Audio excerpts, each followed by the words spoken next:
Welcome back, fellow Scrubs. This is Mark the Wiz, host of the GameDevScrubs. We're going to work on Pocket Fighter EX today. That is a community-based game. It's not for sale. It's not licensed or affiliated with Capcom or SNK. It's just a fan game. By the fans, for the fans. So let's dig in. One change I wanted to go over. I don't remember if I actually went over this last time, so we'll go over this quick. And if I am repeating myself, feel free to call me out. But we adjusted some Terry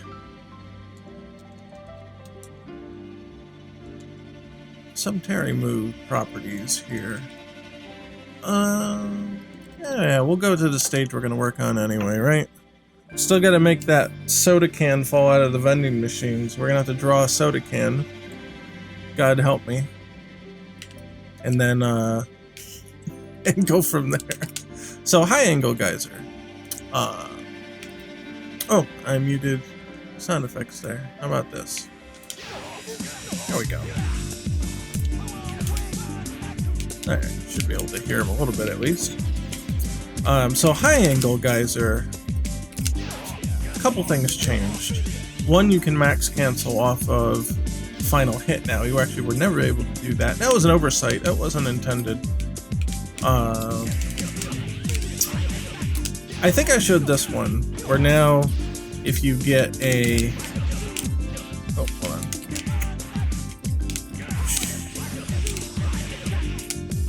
Oh, I didn't get it. Ah! Of course. Ah!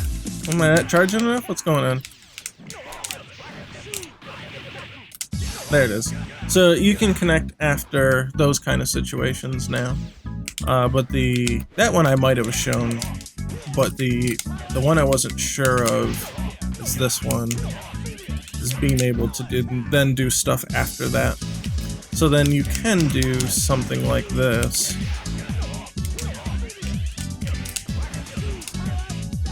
So it just gives you a few more options to do things with. That's pretty much it. So that one's hard. In order to, you have to wait till they're, there you go. You gotta wait till they're down. Let's see, what would, actually, hey, what's up, man?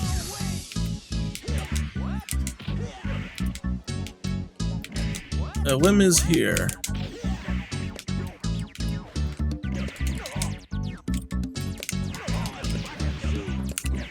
Yeah, you gotta do it really, really low. I'm trying to think of what else you can really do with it.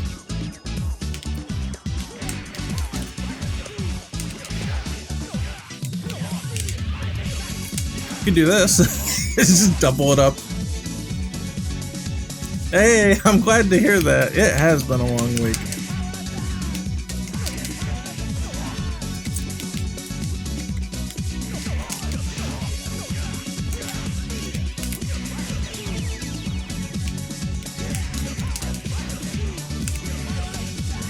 Oh, I didn't get the X. Oh, maybe I didn't have... I might not have had the bar for it. I've just got a little bit at the end of it. I bet that was caused by the non-EX power dunk. Yeah, I missed it.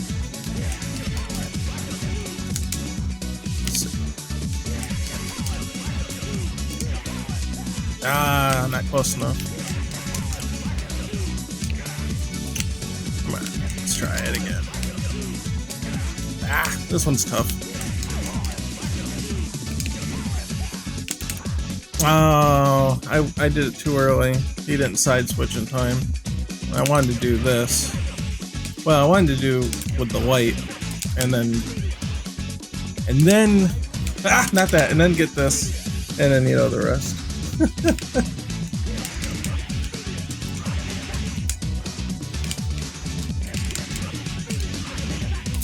This makes this combo pretty good.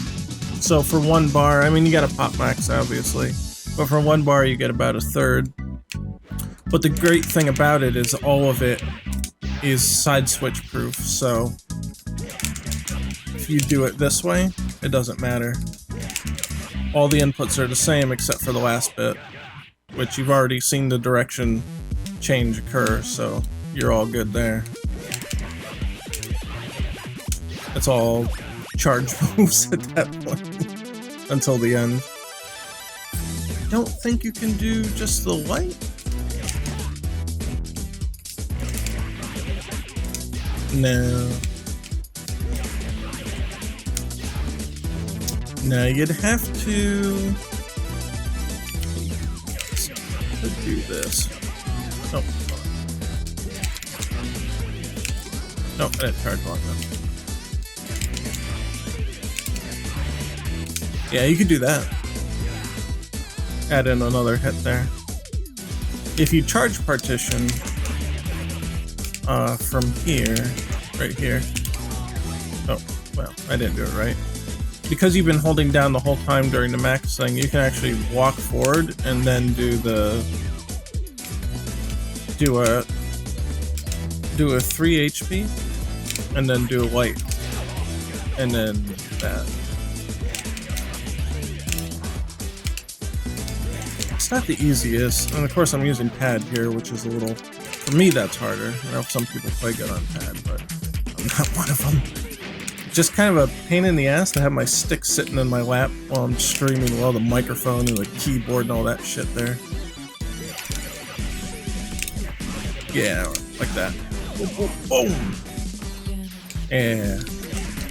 There's things you can do. You can do that here too. You gotta inch up.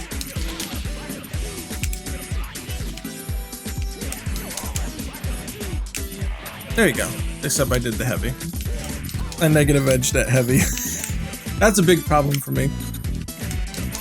I got stupid fingers, so I negative edge like everything when I'm not supposed to. And I didn't even hit. Wonder if that was my fault though. Might not have done it high enough. Let's give it another shot.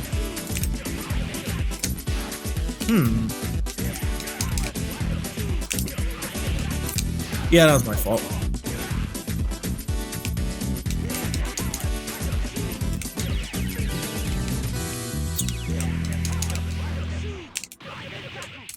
And I don't have enough to do anything after that. Oh well. Anyway, yeah, so that was the one change. I just kind of realized one day, I'm like, wait a minute. I don't have a max cancel flag on this animation for this part. Which is not normally typical to have, but for things that are like a projectile, because they don't register as an actual hit, you can cancel them without a hit actually being detected. And it's just like that with the Hadokens. So when you look at this one, it's the same deal. It's really just a projectile at the end there. Actually, I don't think it's marked as a projectile, though. I saw a red box, not an orange one. So that's a mistake. See what the Power Wave's got an orange box. And I know the Power Geyser is not typical, but I couldn't mark those ones as red or as orange as projectiles because you could nullify them in one hit. So one thing I do have to add eventually is the it's kind of like projectile HP, if that makes any sense. So a lot of games though equate the projectile HP to the amount of hits that they do. So if yeah, let me change it so that I'm fighting parry. I'll pick Ryu and we'll fight parry. This will be a good example of what's going on.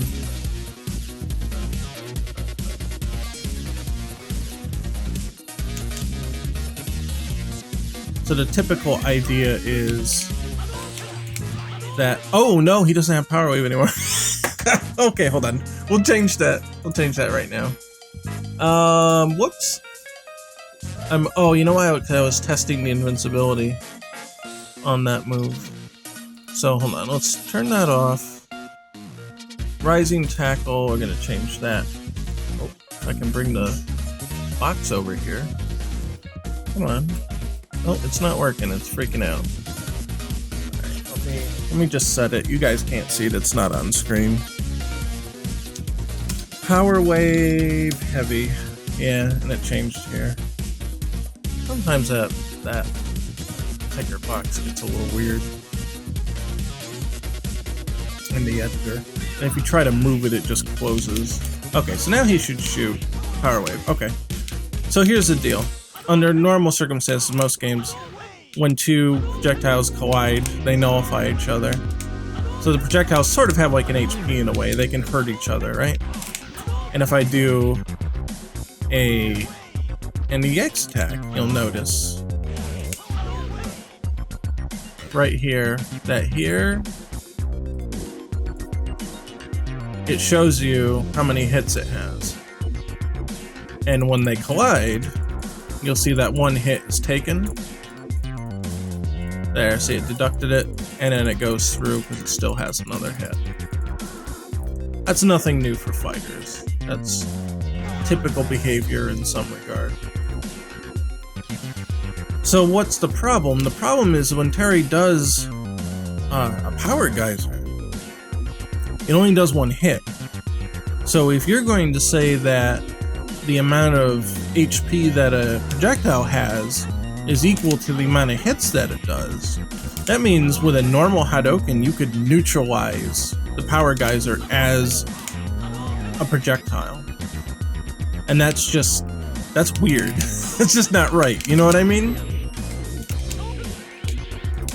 It's not right. That should not be the case. So I have to implement a system that kind of, like when projectiles clash, instead of removing hits from their counter, they'll have to knock down an HP component. But it can't be that simple. Because if you have, just like this case here, if you have an EX, you want it to function that way. You actually want it to function the way that it is now.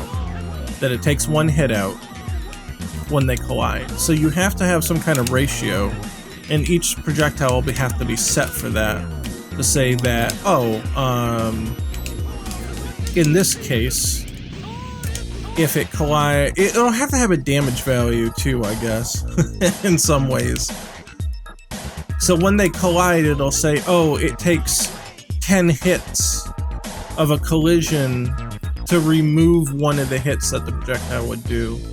So if you were to equate that into this example here, I could set the EX Hadouken to say that, oh, it would take 3 power waves in order to take away one hit from it.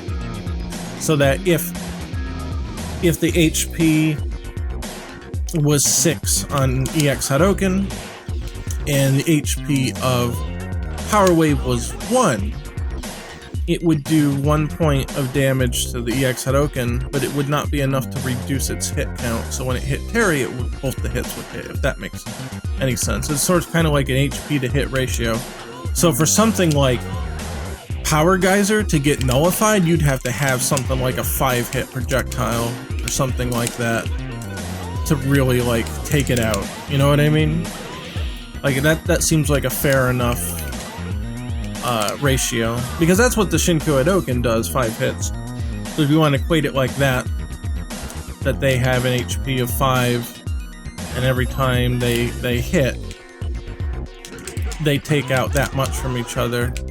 But the Shinko Hadouken, in this case, every hit that it takes, it will reduce the amount of hits that it does, where the Power Geyser would have to sustain 5 hits to then be nullified, because the Power Geyser only does 1 hit. Like, you know what I mean? There's got to be some kind of ratio there. If you could just blow through a Power Geyser with a Shinko Hadouken, that would be strange. It just wouldn't look right. It'd be like really freaking weird. So there's got to be some kind of ratio set for each one. It's kind of how, like, it's almost like a defense stat for the energy itself. And that's where I'm going to have to take that. I don't know how easy that's going to be to implement. I have a feeling it's going to be kind of a horror show. But hey, who knows? Ah, it was too late.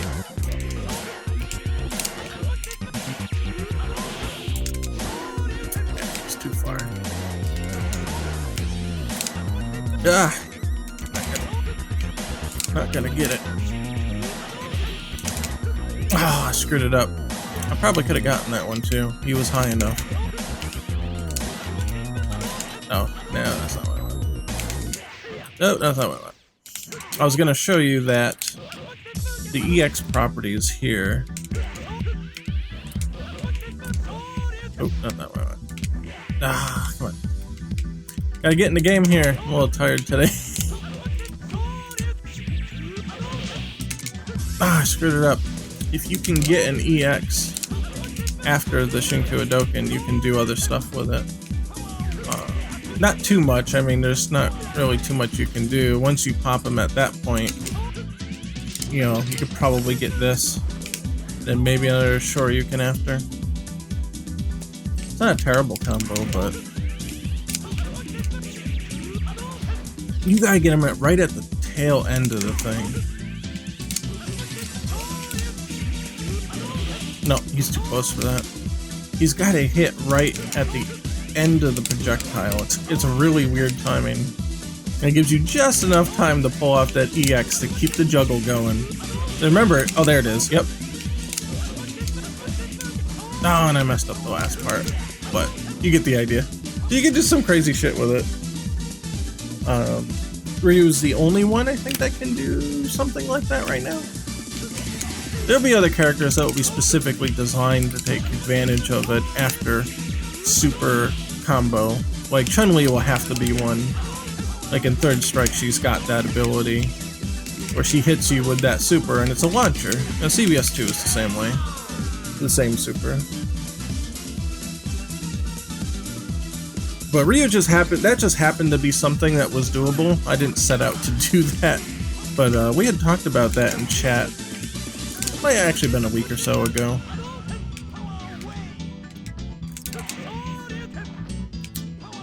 Let's see. If you could do it now. If it hits anywhere.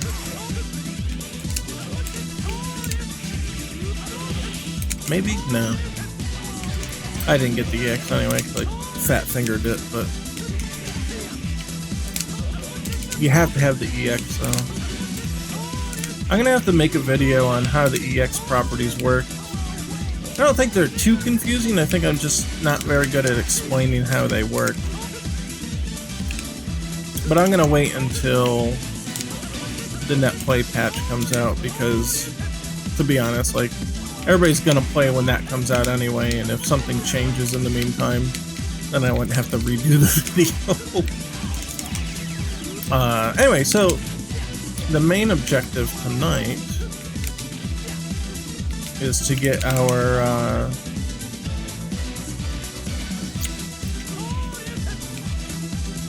how to play in the beginning like Neo Geo and Hamster Drop would be good. That would be really awesome, actually.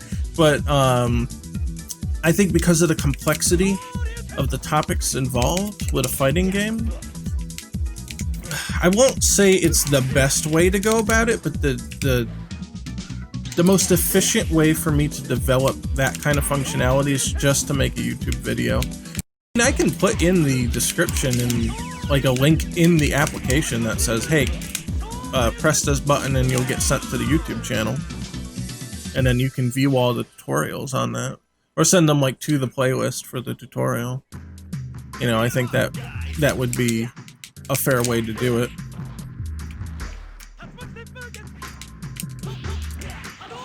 Oh, put on attack info? Sure.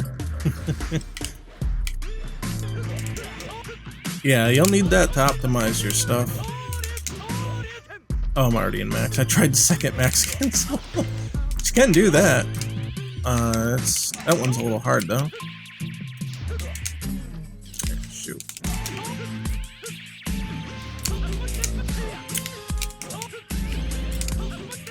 No, I didn't get it right.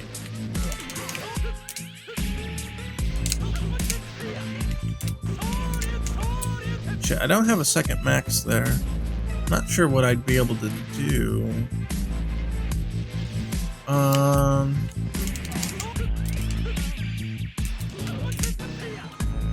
Oh, you know what?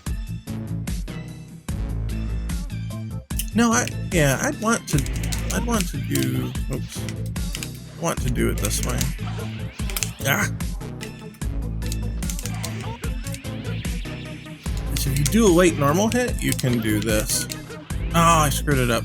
So that should have been a Shoryu until max cancel. And then in the corner, I could have done this again.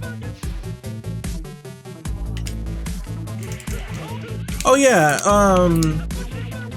yeah, in the command list, you do get those. Like, see, here's roll, run, roll, backdash, super jump. You know, the quick stand up. I should put this, it says when on ground. It's not very descriptive. It should say during knockdown.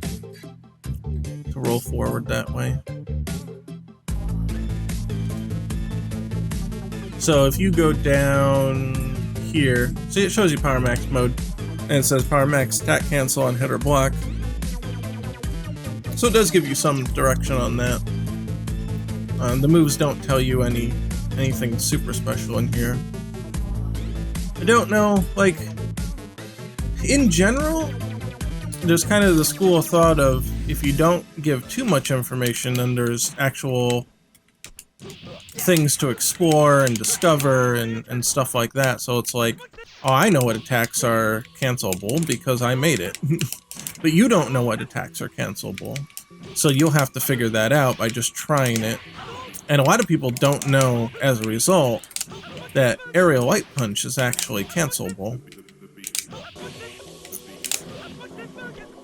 So it might be a good idea to put into the move list, hey, what is cancelable and what's not.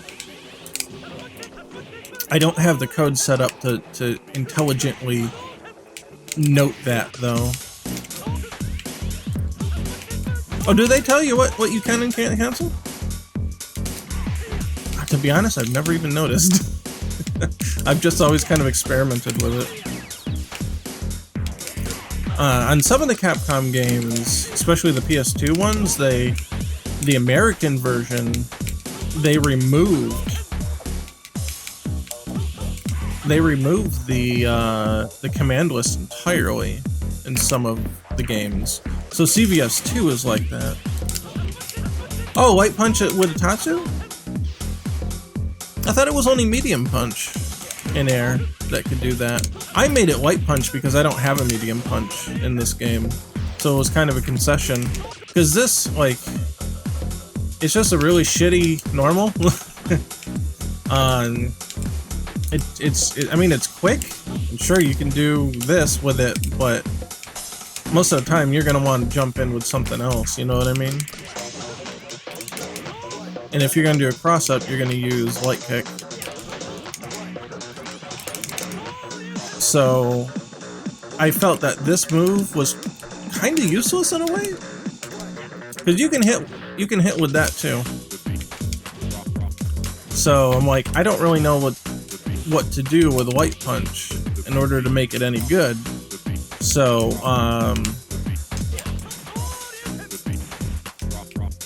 so I ended up making it the cancel. I can do it from the ground here, probably not. Because I'm like, well, I don't have a medium punch anyway, so I might as well give it a purpose, right?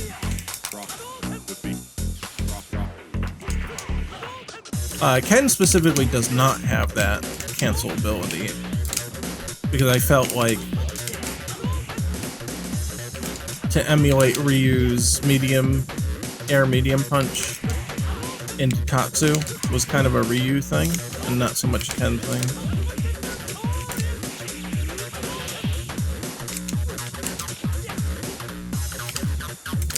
But Ken's got his own set of crazy bullshit, so it's not like he can't do that stuff, he just has different ways of doing it.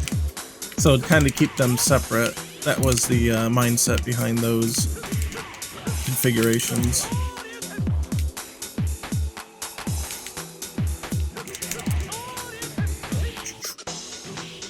Let's see, has he still got...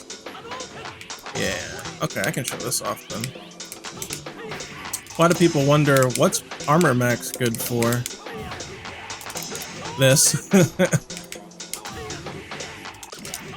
you get one command normal that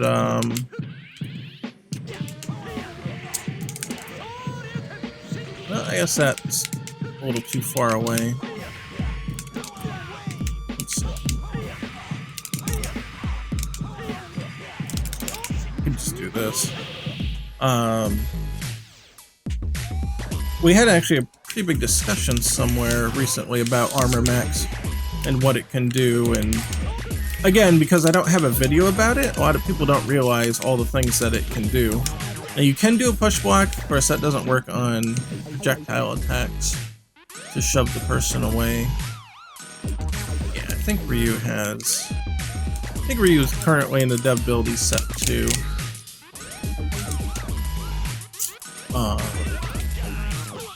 Yeah.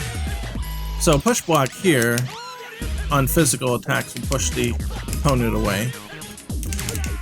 If they do something really stupid, I mean, you can punish it, sure. Although that's not its major purpose. It's more just to get you, like if you're in the corner and they do something stupid, kind of gives you a little room to do something.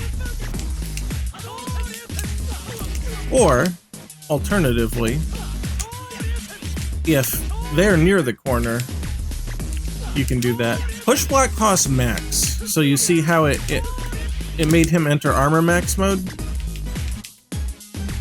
So like when power max cancel puts you in power max mode on a hit, it's the opposite. It's the defensive version of the max cancel. And so you can enter armor max, then you get all those buffs that armor max has for a period of time.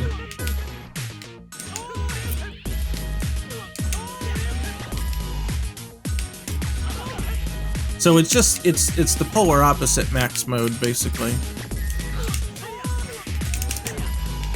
And then Ryu gets in armor max his elbow, solar plexus, whatever you want to call it. It's not really the solar plexus, but basically functionally it's the same thing.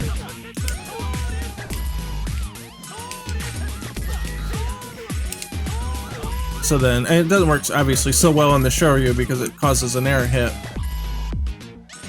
But if you're using Terry, let's say, and you're using a different move and he's throwing out something else, you can do that. And it'll just go right through it. Which for Ryu is really powerful because depending on how you hit them, you can get other stuff.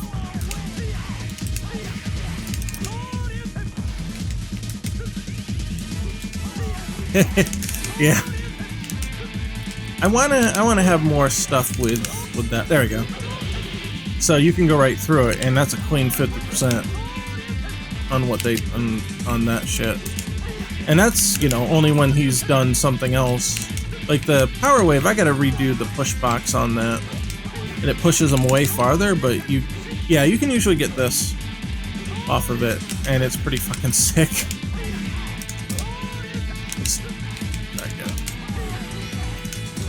Yeah, there you go. Boom. Armor Max can be very powerful for some characters. I consider Ryu a more defensive character, so I gave him a really nice armored command normal. So he's got two ways to kind of go about damage in that way. Now you do take the damage from the armor hit, but yeah. So if you're in the corner too, same deal. You know. Oh, you know what's a good one here in the corner? Let me get him back in there. Because this gets you out of jail free. Boom. Now you're out. Completely. So it's a very good defensive kind of thing. For other characters, it's a little different. Each one has a different command normal that's been given an armor property. Friendly reminder, we're 30 minutes in. Yeah, I know. We're just on the topic. So, Ken's is a step kick.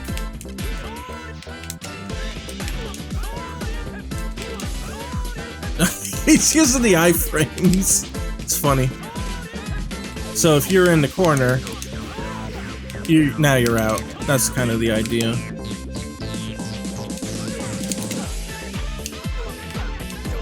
Now step kick can be used to other effects in the corner. If I can get it with the right timing. Yeah, I screwed it up.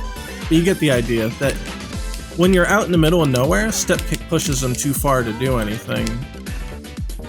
But when you're in the corner, Ken's got a little leverage on what he can do.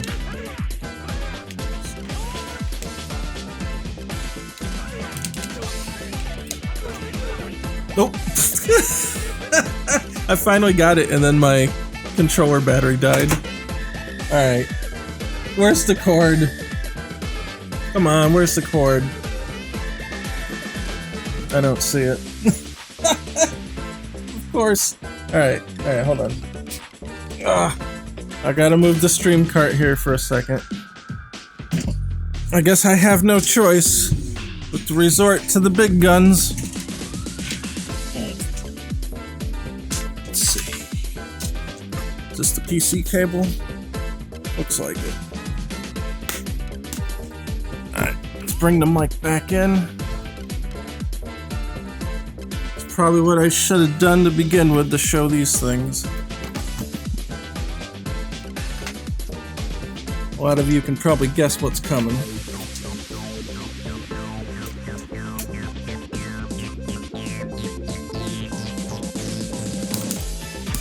There we go. Oh. My flux is on. That's why the screen's getting red. No, that's not flux. Shoot. Here's flux here. I gotta disable it.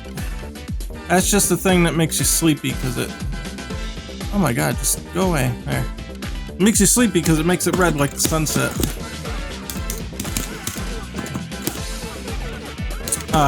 Right, so this thing. You can get them...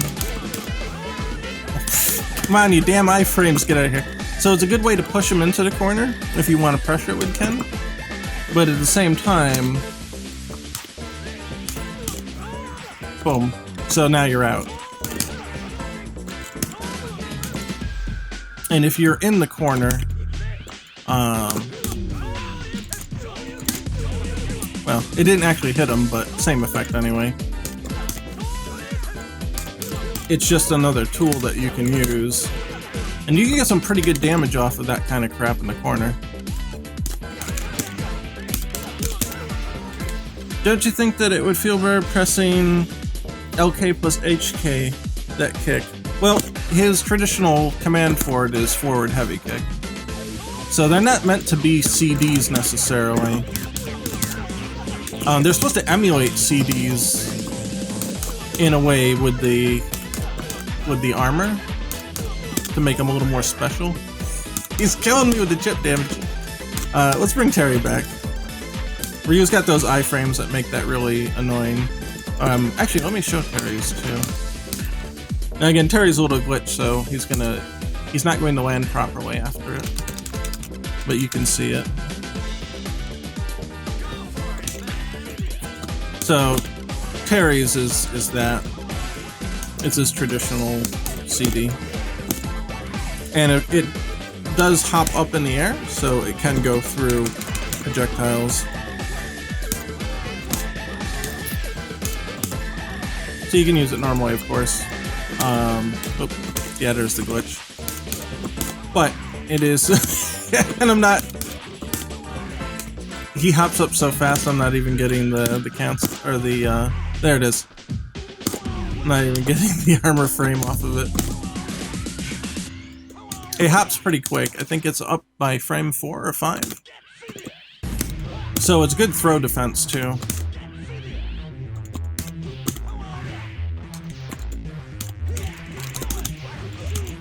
Now with Terry though, his that's all you're gonna get off of it. It's just gonna push him away. So even if you're in the corner,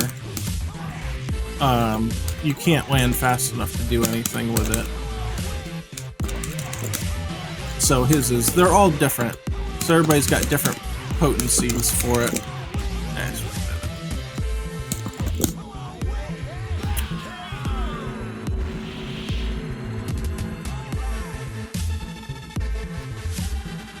But I put them on their normal, and I like the Capcom style of commands.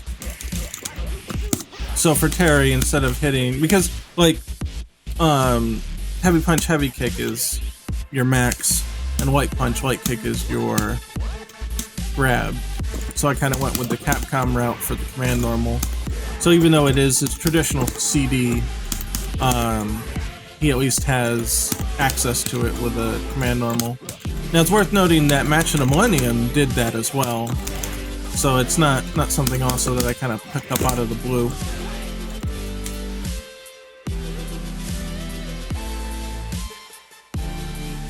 There's different things you can do for recoveries, and again, it's in the move list, but it's not thoroughly explained. So I'll pick Ken for this.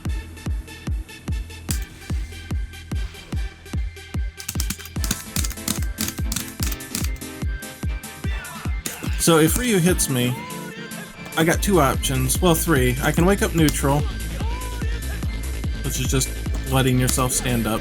Or I could double tap left or right, and then when I'm going to wake up, I'll move in that direction. Now I can hold a button, any button, and I'll wake up faster. And you can combine that with a roll, forward or backward too. So you have two different wake up timings with three different wake up directions. And so the CPU is set to wake up as fast as possible at a random direction. So you'll see Ryu roll back and forth and whatever at random, and get up neutral at random. So the reason we went through like 3 iterations of how to do this. I felt that holding a direction while you were on the ground, while it was more of an intuitive action to say, hey, I want to hold back to roll back, and I want to hold forward to roll forward, it did cause a bit of confusion with, I want to hold back because I want to defend on wake up. And that was a whole different issue. Because then people were holding back all the time, they're holding down back, and they were getting the back roll. So we ended up changing it so that you had to double tap left or right once you hit the ground. I think you can buffer it in just before you hit the ground. Yeah. So it's pretty lenient. If you haven't, if you know you're gonna wake up, or you know you're getting knocked down or whatever, you can do that. You can do it on anything on a trip.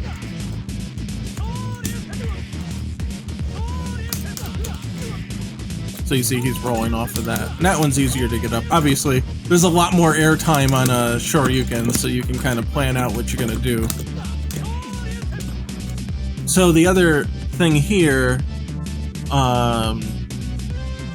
is the reason we changed it also to the double tap, because if you think about charge characters, if Guile's holding back to charge, or like say even, how do I want to put this? Yeah, if he's holding back, if Guile's holding down back to charge while he's getting knocked down like this, then he would have back rolled with fear of losing his charge. He would not have held back or something like that in the middle, you know what I mean? So kind of like there's a command confusion there. I want to hold down back to charge, but that always makes me back roll when I do that, and it's a little hard to sometimes time that. So we made it that double tap, so you have to do, and I'll turn on the input view so you can see. So you have to do the double tap. So I did the double tap, then I held back.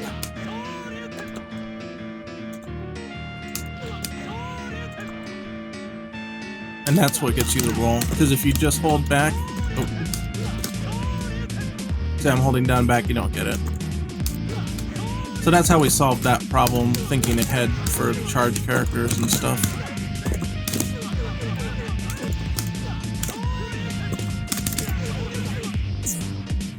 So you said, so no HKDs. Can you tell me what that acronym stands for? I'm not familiar with it. HK. Oh, hard knockdown. Is that hard knockdown? HKD? There are hard knockdowns, but only certain. Yeah. Okay. So Ken's EX Tatsu here does a hard knockdown. Notice that Ryu gets up really slow, and he doesn't roll ever. So certain moves will enact it. This is one of them too. So like we gave Ryu his overhead. If you hit the overhead in the air, it'll do it. Does he have enough time? Oh yeah, okay. Oh god, yeah, he does. Let's see.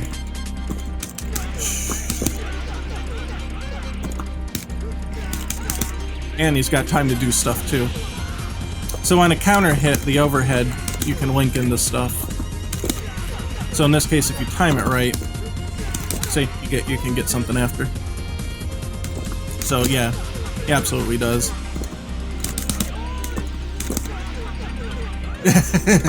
You getting the heads up on the competition. See there, I stuffed his Shoryuken. Shoryus are not invincible while meterless, so be careful of that. It's more like third strike.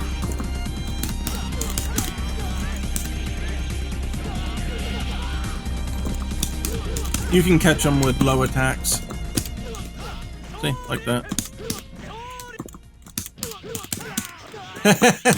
Yeah, well, man, it's a good thing that you're a Guile fan. We've been having a lot of discussions actually about how to handle Guile.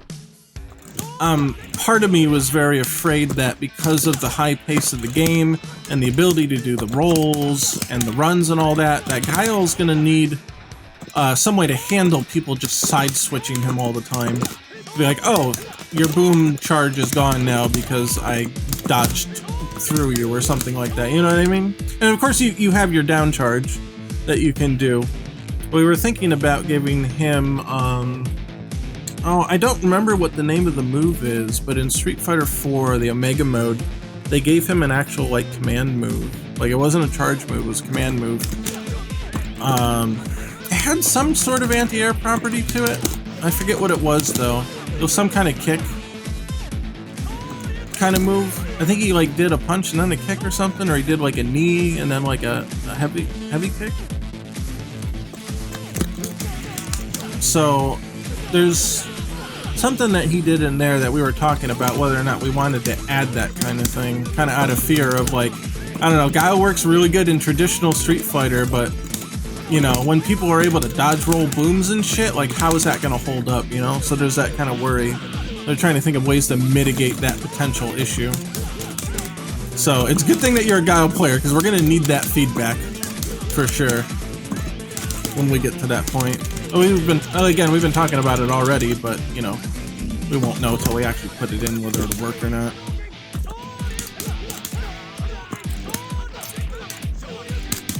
But we got, I do got sprites of Guile. I think I colored most of his sprites. Let's pull them up quick.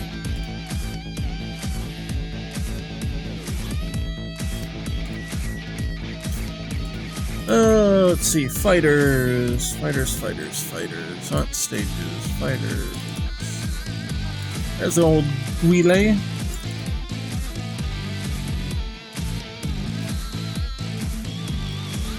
There's some of this stuff. He had a lot of reused attacks in Match in the Millennium. So we might have to draw some new animations for him. Yeah, it's a little washed out. I might actually tweak that, but that's the basic idea. That was the coloring I did a while back. Had to fill in the flag detail. If you notice in Match in the Millennium, it was just a green stripe because I didn't have enough colors to do anything with it. So I had to redraw the flag on every arm. Well, the game's free, now and forever. There's no way I could make a penny on it.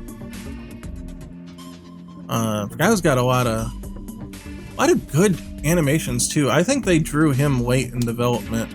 because he's got a lot of good like smearing on his attacks and stuff. He's got some really good animations here. Like they even got like the dog tag phone and everything. They did really good with his stuff. Yeah, the air throw. I guess it must be air forward. Yeah, air forward throw and air back throw. We're halfway. I know. We're not doing the thing we set out to do yet. But there's flash kick. And boom. I did label this as Sonic Hurricane. This is not Sonic Hurricane. I mean, it is, but it also isn't at the same time. I'm not sure if they called it a different move, but you can actually throw the Sonic Hurricane in Match of the Millennium. Like, you can actually chuck it. Like, he starts off doing it normal, and then he, like, reels back and he throws the fucking thing. So that's interesting. I don't know if you can do that in any of the other games. I don't know if SNK just decided to go ham with it. I don't remember that being in the other games, though. Maybe it was in the EX game? I don't know. I don't know. No. The Sonic Hurricane, the super. You can actually throw the super.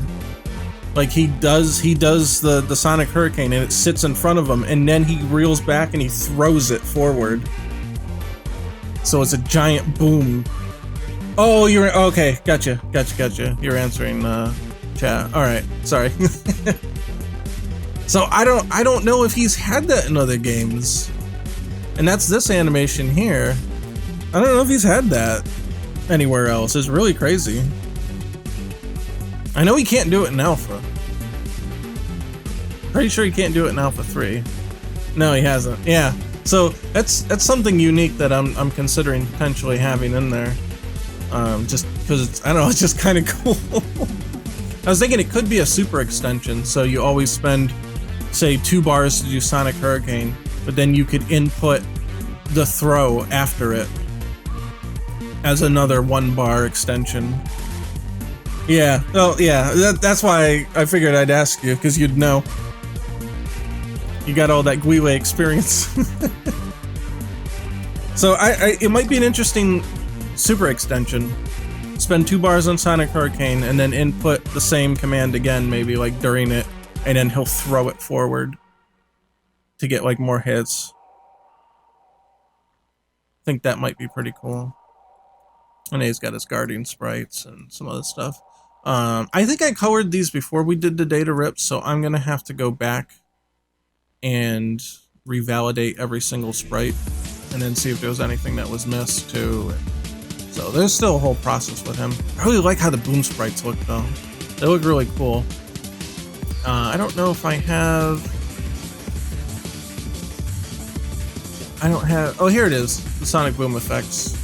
I recolored those. They look really cool. They did a good job with them. And this one was like inverted colors. That's why I have this one over here. I don't know if this was the way it was supposed to look or what. But these two look alright. And then this one becomes inverted like on the outside, so I just changed it.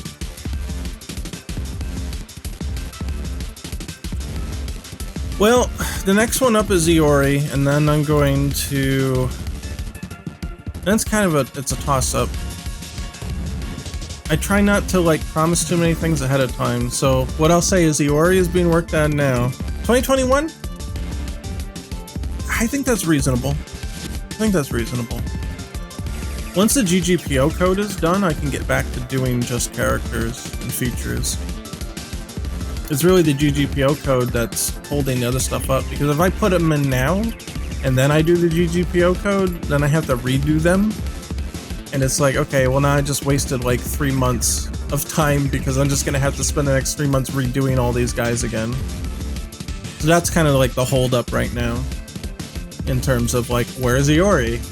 LBRY's, he's there. He's sitting and waiting. He's in the lobby with his arms crossed.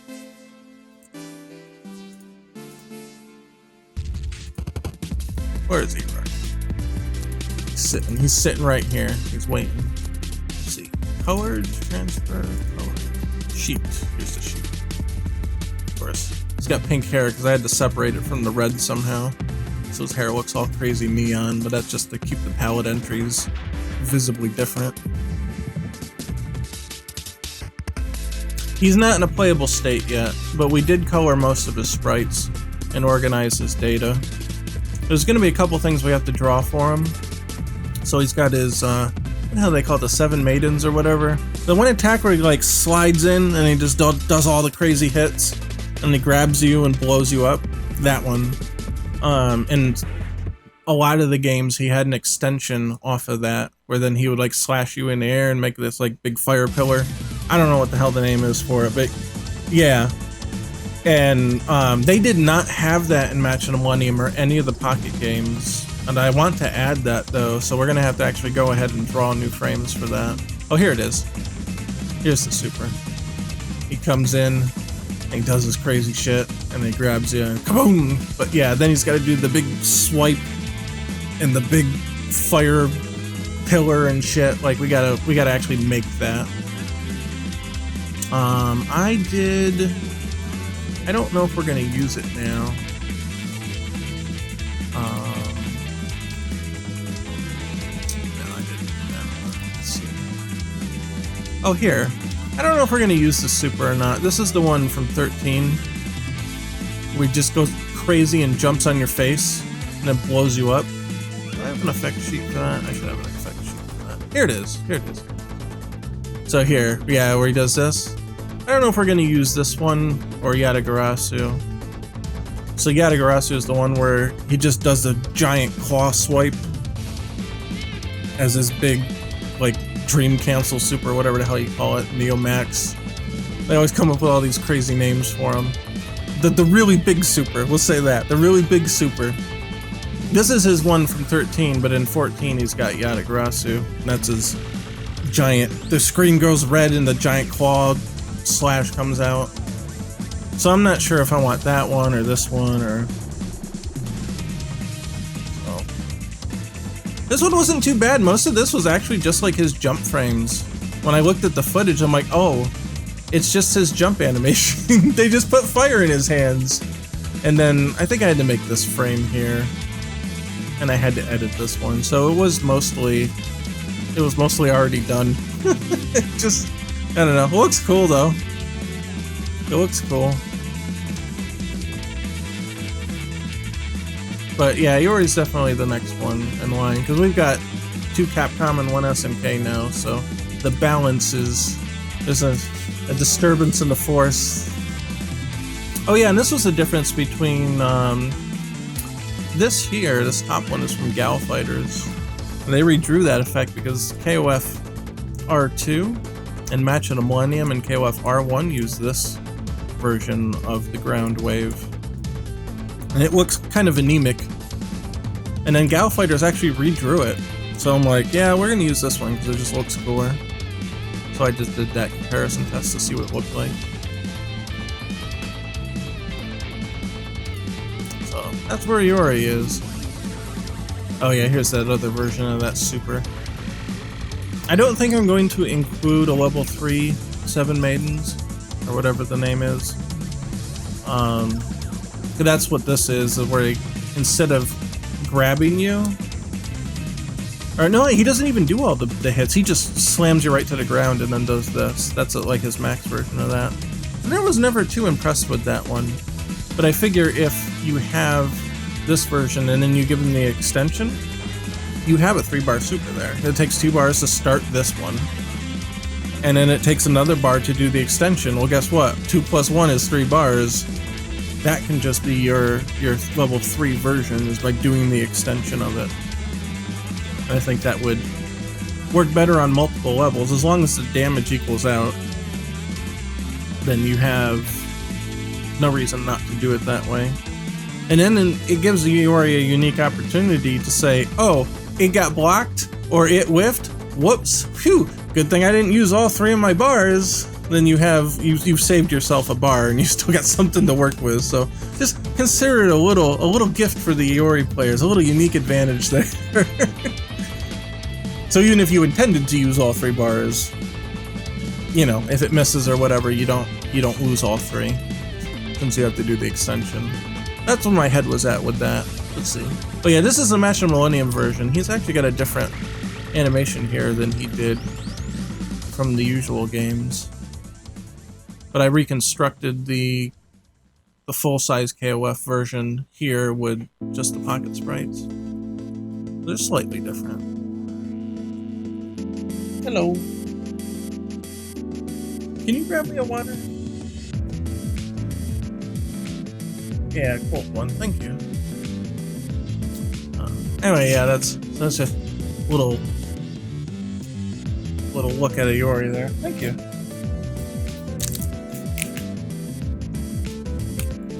I'm getting parched jabbering on like this. So, how about we do what I was actually supposed to do here? let's switch back to oh, knocking things down everywhere here. That's why I don't like having the stick on stream, because I gotta start knocking everything down. I gotta get one of those mini sticks. They're so damn expensive, though. Yeah, screw it. We'll have Terry and Ken. They will blend right in on this stage. It's like their home turf.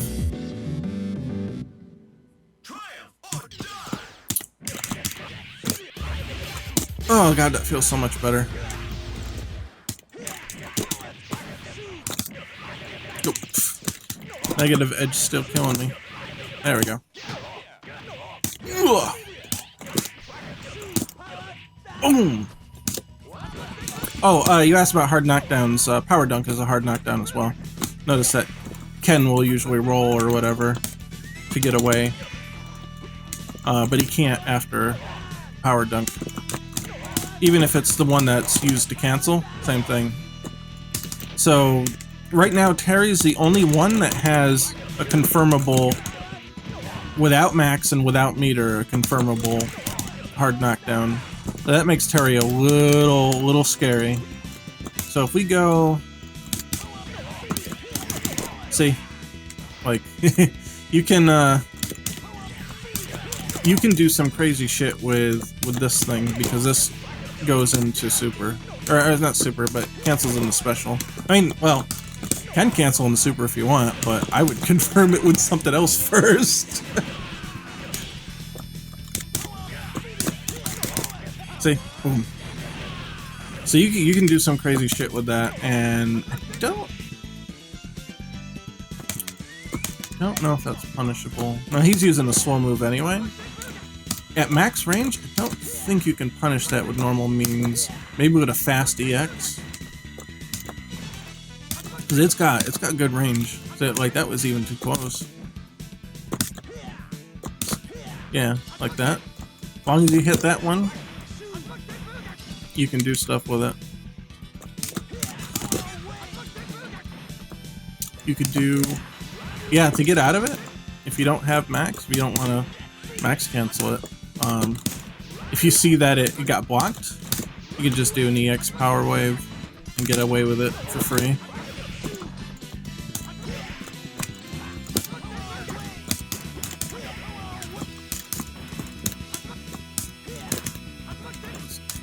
Good, actually input the thing.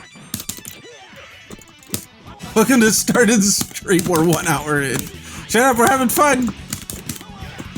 Don't you like having fun? Terry was part of the update for the week. We're sort of on track. Anyway, I'll hide all the UI now. But yeah, just to kind of follow up on that.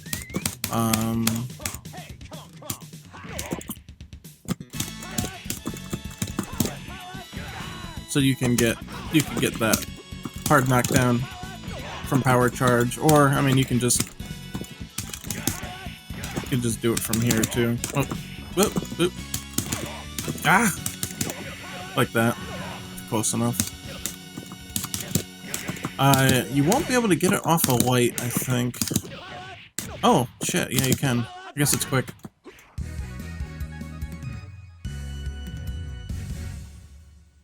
Yeah, that's the thing. And that's why I liked having this. It was between this and him having that close range, like, overhead punch. And I'm thinking, like, this is gonna catch people. Like, people are gonna like that.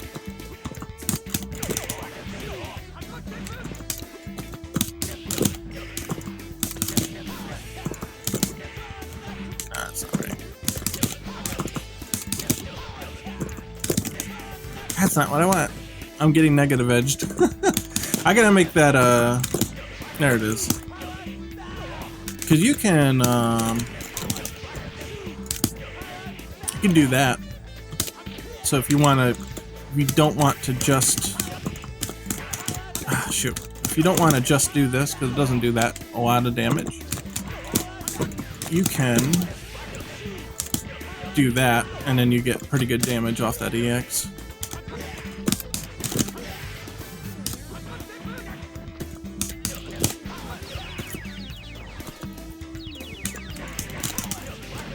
Oh, he's dead.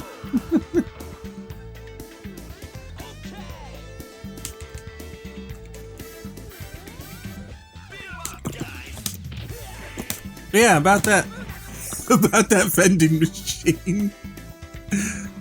So as you can see from last time, I did fix it, like, freaking out and not working sometimes. Unity was just getting creepy and weird, and so I restarted it and it was fine. We were having all those issues last time. But you can see it working here.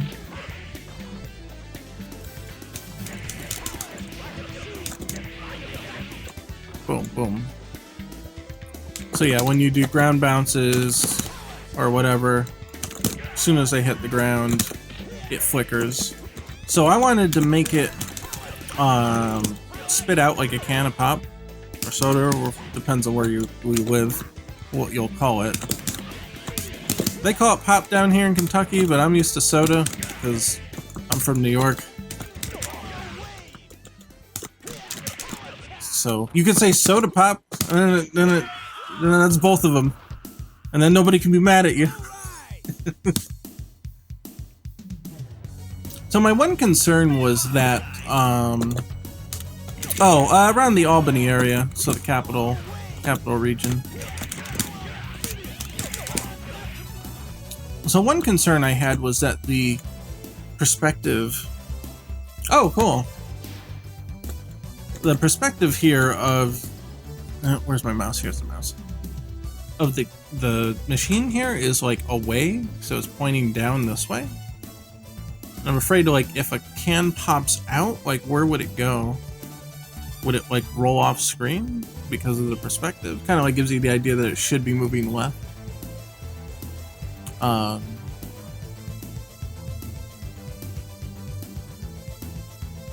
It should roll off to the left. Yeah, that kind of makes sense too, because you're gonna see it here, and it's gonna go out, and then it can disappear, and then they won't pile up or anything, and they don't have to flicker out of existence. So the concern here now with that, since you've answered that, 'cause I was afraid that was gonna be the thing. If you're doing stuff over here, and the dudes are, like, in the corner, you're not gonna see it necessarily. I think they're gonna, like, block the view of it.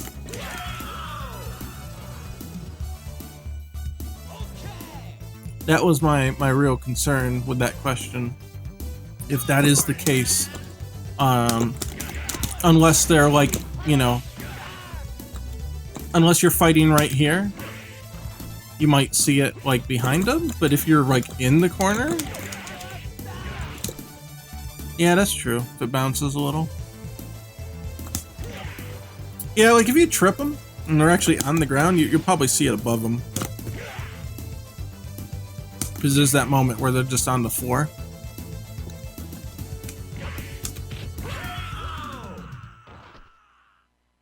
All right.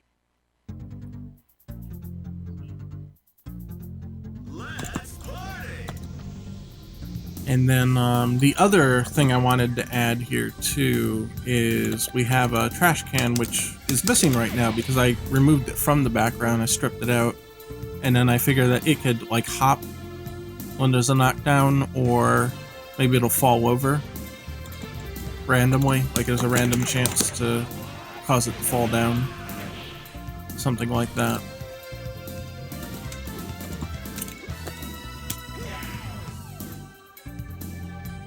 Alright, so let's see then.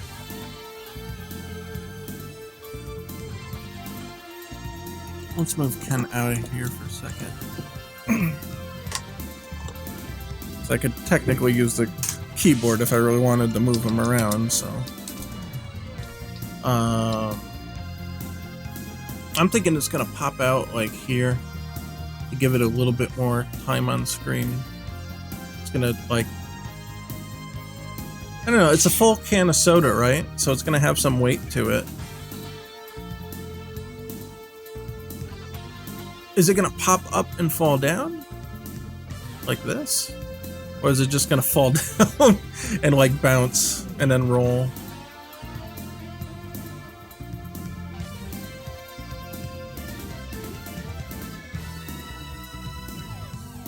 The vending machine is flickering because you hit the ground so hard that it shook the ground, and the vending machine is flickering because that's what happens when they get hit sometimes. Well, you never hit a vending machine before?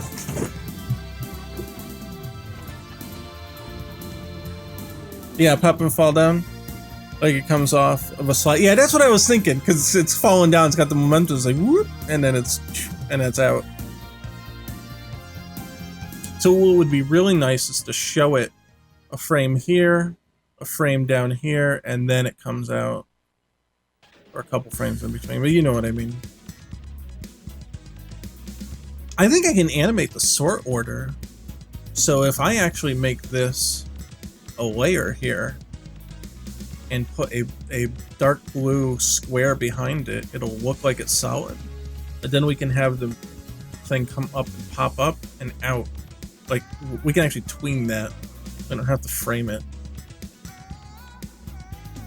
Yeah, I think that's what we'll do. So what I mean by that is we're actually just going to cut out the hole here. So let's go to stages, resources, stages. N is for Neo. Oh, it doesn't. Oh, there it is. Let's say N is for Neo Geo World. Apparently, I can't figure out how to use the alphabet. It's not that one. It's this one. Yeah.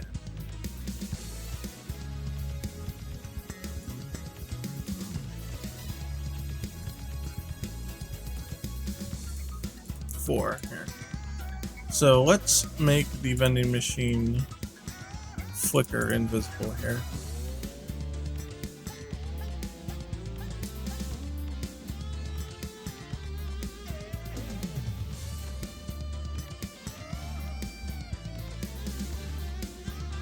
Yeah, so what we're gonna do is we're gonna just cut this out, and then behind it, I'm gonna have a new layer, the vending machine back, or inside, I guess, and that's gonna be below the floor, and we're just going to color that, oh, slightly smaller. I'm just going to color that the color of what the background was, which is this. So you see it looks the same, but it's actually an extra layer behind it. So between these two layers, we're going to have the can pop out. So let's make another layer. We're going to put this one on top of the floor for now, so we can draw it. Alright, so I mean, we've got basically our current size of the can here. So, how's that? That's 1, 2, 3. 1, 2, 3, 4, 5. So, I would say we can get away with, let's do yellow here. 2, 4, 5. Yeah, and you know what? And it'll have like the bottom of the can, something like that. It might have to be, I don't know. Color, I guess I'm not set on the colors yet. And I'm trying to think of like the shape. If the bottom should be really, go bigger, kind of get that shape to it. Seems reasonable. Something like that, maybe. Like you can see the rim on the top. Well, we'll need a label of some sort. So we'll have like the label come in like that, and then it's here, and then it's down here, like when it rolls through. I guess that makes sense. Or should we have it wobble in the air?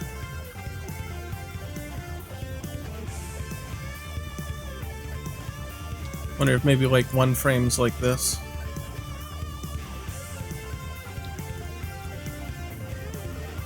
You know what I mean? And then it just kind of like reverses. It just flips back and forth on the x-axis. Okay.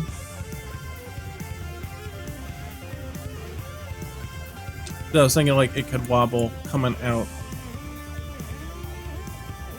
And then when it hits the ground, then it could be this one and like roll off. I guess it has to roll sideways though, right? How's that gonna work? Or is it gonna roll this way? Is it gonna go roll this way? That actually would be kind of cool. It just kind of just whoop, boom, and then and it's out.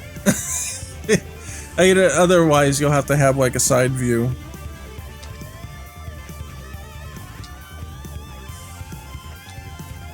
Then you'd have to have like a side view here, and then it would roll this way.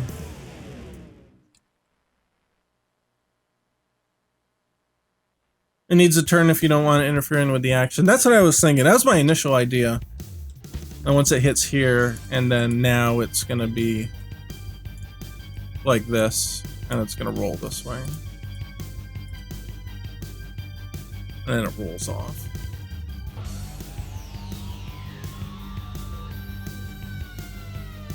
It would be hilarious if you could hit the can. It would roll onto the screen and you could hit it. But people would probably think that it would cause like a trip or something. Now because of like Birdie's attacks and stuff, that might screw with people. They'd be like, oh no, background interference.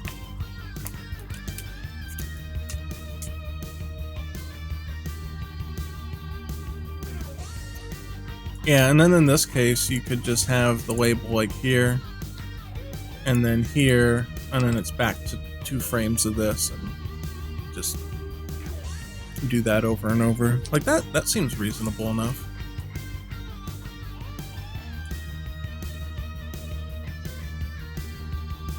Alright, so at least at the basic, let's do this as the basic model, and then we can change the sprites and edit them as we go along.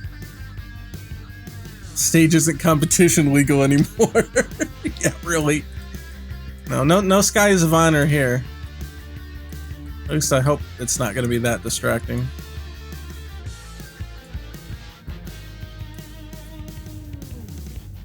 Okay, and then this one's just going to be straight up yellow, or whatever color we happen to be, but I think that's good for now, and we can always change that. And then here, same deal.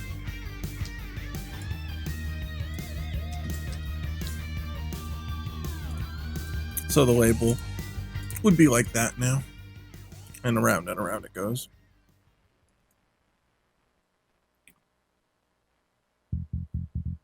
So that at basics is really what we're looking at. Nothing too fancy or complicated. Now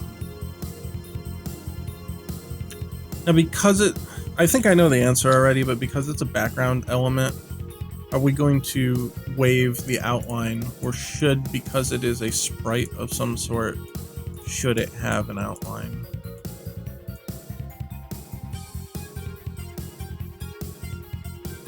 I guess it doesn't really look good with an outline. Let's spread these out a little. No outline. Yeah, that's what I was thinking too. Number one, just because it makes them less distracting. They don't pop out as much. But number two is just, it kind of almost doesn't look that good. You'd have to, if you had the outline, you'd probably have to only do it like that. because otherwise the shape of the can gets too distorted. But yeah, no outline. That's what I figured. And it kind of retains its backgroundy nature. So, okay. We will... soda can. We'll start with this. And we can always change the color and shit after.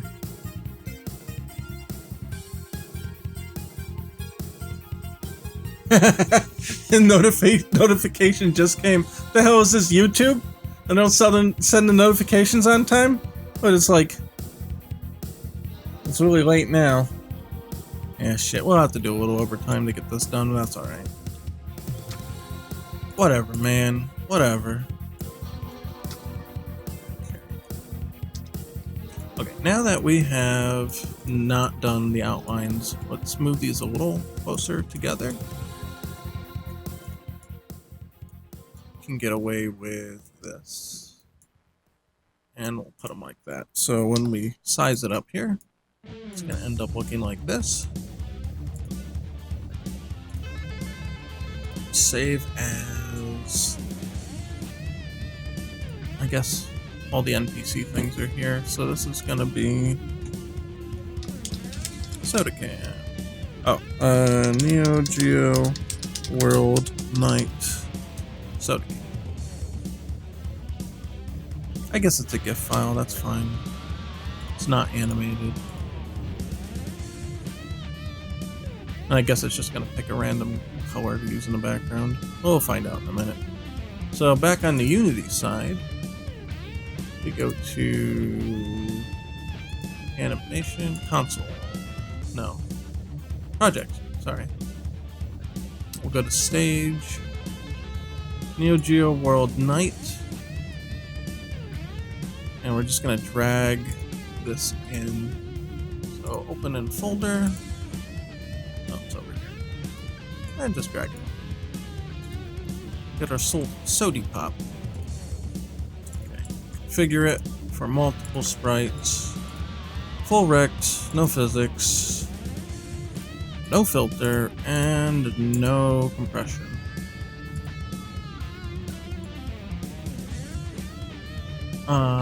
Oh, we can't edit sprites while it's in play mode. It's gonna have a fit. So, let's do it here. Okay. We want to use pixels. Wait, what is this now? A 10x4? Center's fine then. That's alright. It's an even cut, so we'll be alright. And then this one, hello. Doggy's here. What are you doing? What are you doing? Hi. Come say hello. Quick doggy break. Let's see. So this is a width of 7. So see now how this is in the middle? We don't want that. It'll have to be a width of 8. So we got one blank pixel column there, but that's fine. It's not like it's touching this or anything, so we're alright. And that's also why I spaced them by 2, by the way. So that there is that little buffer. Yeah, that's alright. So those are all good. So we're going to load the scene. We're going to go here. Oh, we've got a new... hold on. We've got a new version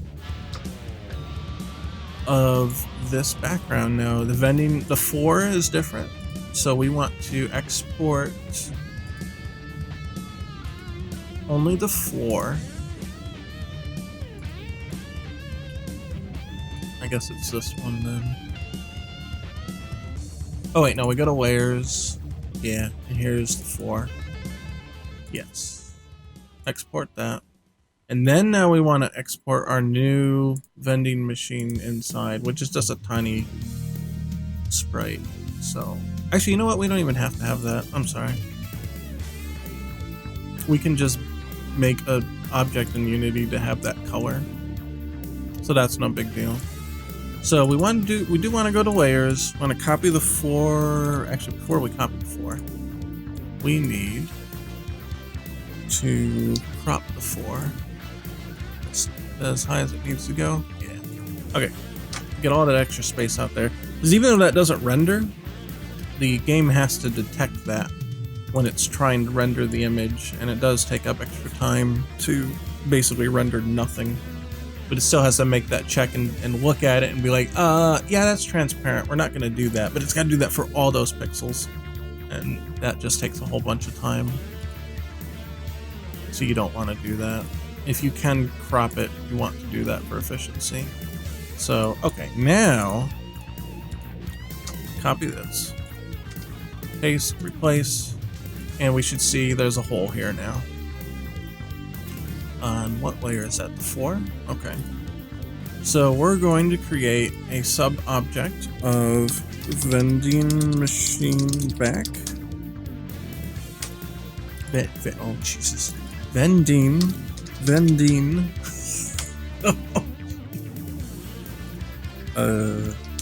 How do you spell sprite renderer? The 4 is a 0, so this is going to be a -1 on stage background. Vending machine. Yeah. Pixel, just normal pixel.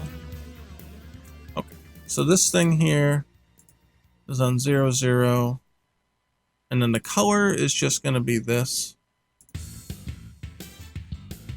And the scale, I don't even know where it is. Where is this thing? Oh, it's down here. Jeez. Okay. That's far away. That's weird. Why is it so far? Oh, because this whole layer is just one giant thing. That's why.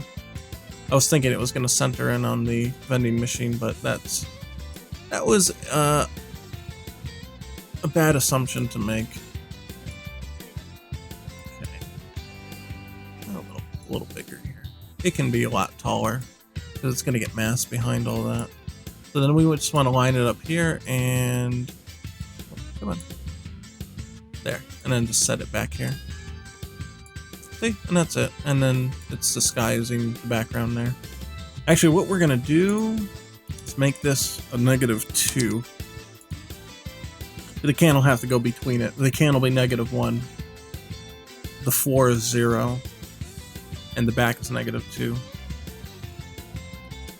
Bendy machine. Yeah, bendy machine. Wendy machine. Or wending machine. Alright, so let's change the type here, if it'll let me pull it in. Here we go. We are sprite. Center, all that looks fine. Okay. Now the vending machine flicker, put that up here.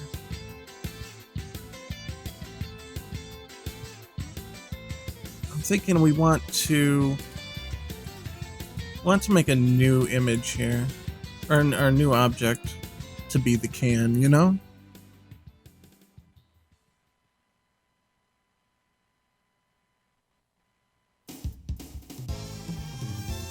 And then it'll be separate from the flickering. Yeah, I think that's the best way to go about it here.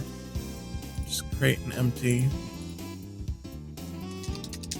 vending machine can, soda can.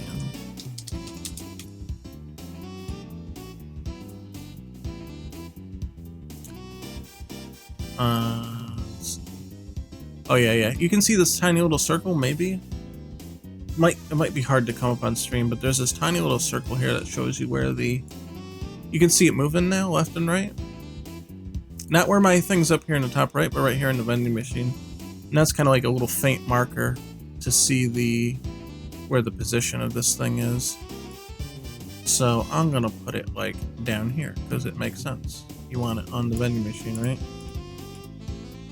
And then 0Z. And so this is going to have a sub-object, which is the soda can. And it's going to have a sprite renderer. Same thing, we want to get the basic soda can here.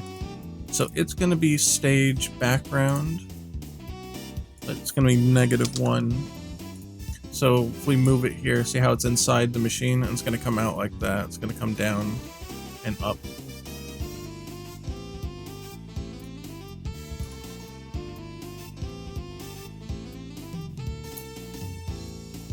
And I think we can change the sorting layer here with an animation. If we can't, then we'll just make a script to do it. But I think we can animate that.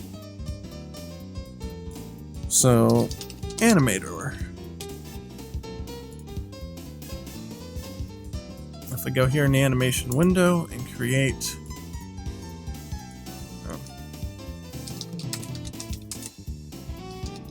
we'll do soda can hidden first. Kind of have to like get our bearings here. So this is going to be a none.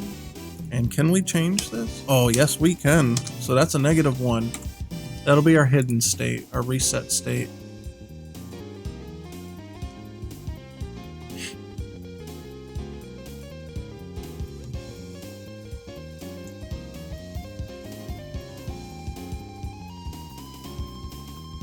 And then soda can, I don't know, active, whatever. It doesn't matter what we really call it. So in that case, it's going to, then it's actually going to turn into the soda can.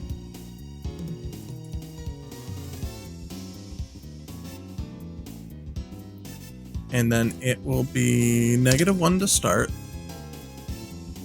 And it will flow down through. So it's going to start at up here. And probably like right here.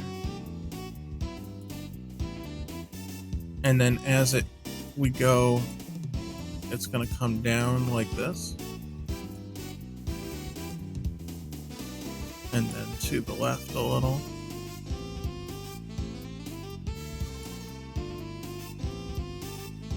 And then it's going to come up. Let's see. When it reaches here, this is going to turn into +1. So when it comes down, then see now it pops in front.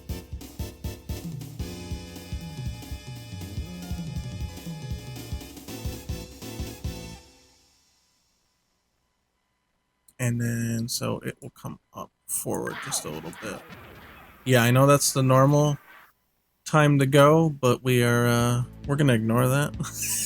Because we do every time, right?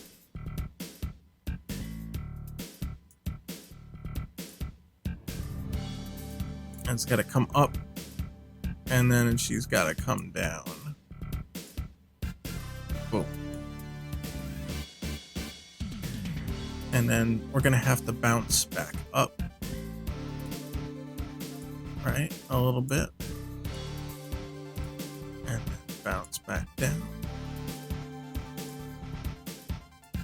And maybe a little bounce. And back. So we might have to stretch these out. And then at that point, let's see.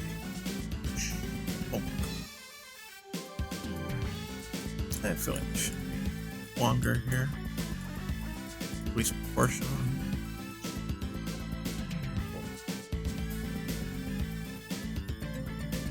We'll make those a little snappier. That's what it is for the moment. Let's see. This ends up at, let's see, -8.8, 0.7. -0.8. Make sure that they're dropping on the same thing here. Do up to the 10th place here. Bad feeling that we're off. Whoosh, boink, boink. When it hits at this point, it might have to change the sprite. I'm not really sure.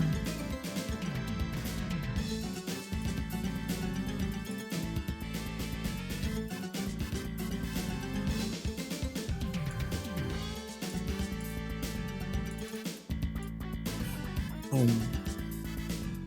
and then it's gonna roll off from here. So let's see. The last time the X changes is up to here.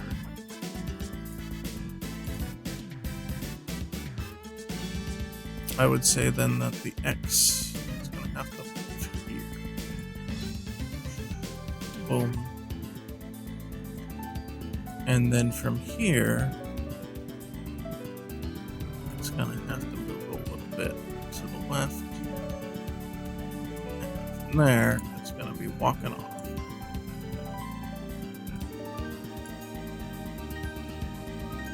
And this is obviously a little quick, so I have to lengthen this. It's probably going to be really fast. Oh no, it's not too bad.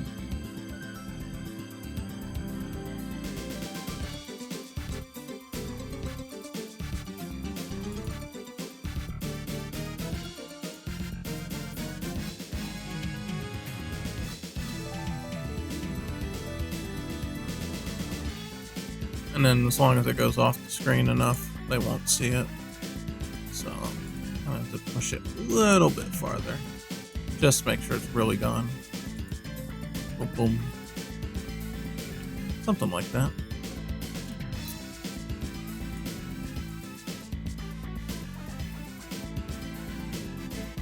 So obviously the can's not visually rolling yet, but it'll get there. We're just getting the basics here.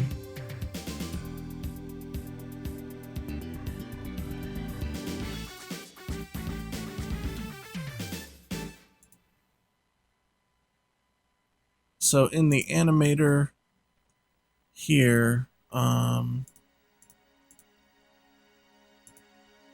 where is? It's not showing me the thing here. We're gonna have to find it in the list.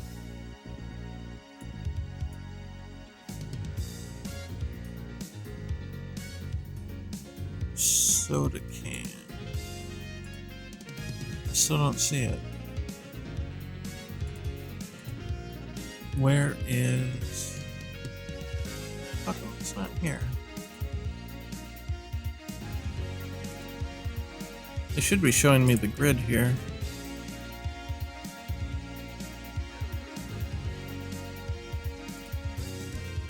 So it's got these two here. Let's choose a different thing and then come back. Might have to refresh. No, it should be showing me something here. This is the soda can. Oh, there we go. There we go. It refreshed finally.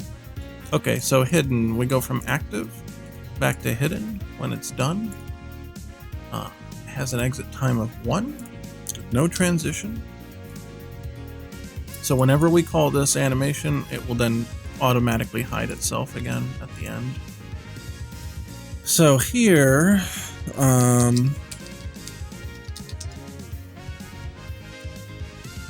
bounce event, test controller, shared event listener. We're going to listen for fighter knockdown. And when that happens, we're going to take ourselves, animator,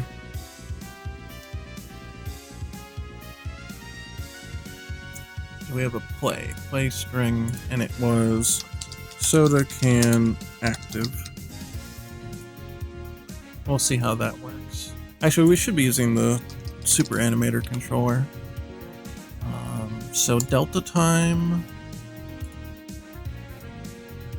and our time controller is going to be fighter background delta time. So actually what we're going to do is use super animator controller and play and do that. And then this is not going to... Oh, it's going to be handled by the script. We'll be alright with that. So theoretically it should work. Guess we're about to find out.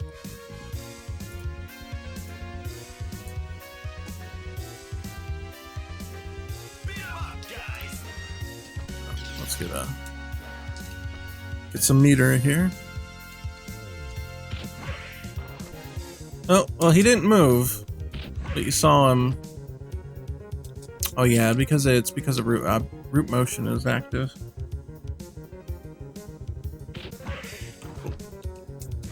So he shows up. He's just not moving. The position data is not working.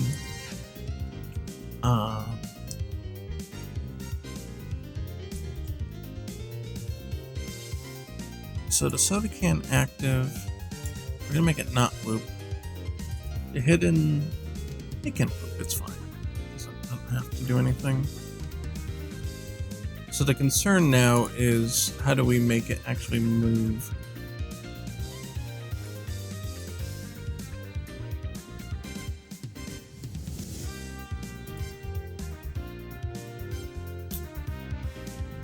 Let's see how it's configured.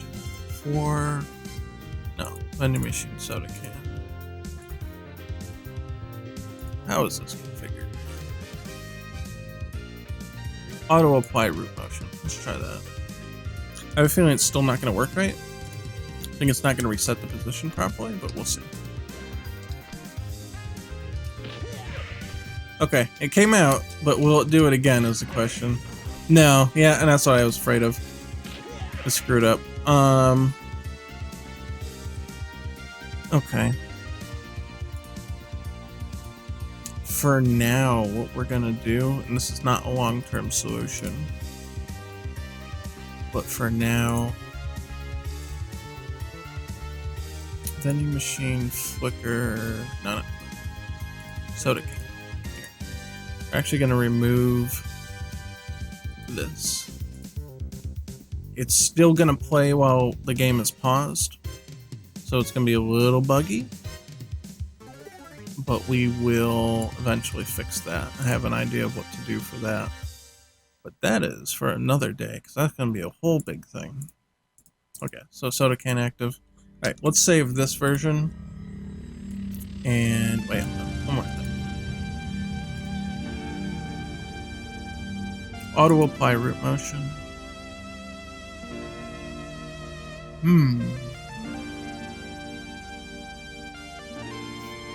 I know what's wrong here. I know exactly what's wrong here. We want to do it on the parent object. I did this backwards. That's why it's screwed up. Okay, can we copy component? Yeah. And then paste component as new. So do not auto apply. Copy component. Paste as new. Also fix the capitalization issue here. So the sprite render is going to stay. We're not going to have that one here or this one here. And then now this one can actually get back in Super Animator Controller.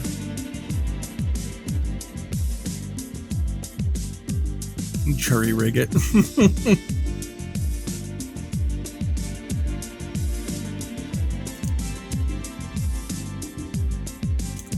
Fight background delta time. Okay, so what's gonna happen here? Oh. Super Animator Controller. Okay, soda active. So what's gonna happen here is the animation is gonna say that it's broken, and it can't find what it's trying to do. So we need to make it do stuff. Rediscover those new bits there. What we do is we go down here and we paste it. We can copy this, paste it into the position, copy the sprite and paste it into the sprite. And now they have the proper data. And we really just do that for these. It's kind of a dirty method to do this, but as long as they show up here, you can do it. So this is the position. And then we just highlight this position here and paste it. So, oh, the sprite render as well to do that. And that's what this is here. So copy that, paste here, copy that, paste here. Now all these are done. And so the can will pop out. So if I don't have this on the root, if I have this on a sub-object, this object's local position will be manipulated and then it will automatically reset back. So you'll see that in a minute here. And that should fix the issue we were having. So it's not using root motion anymore. It's a sub-object positioning. Okay, let's try that.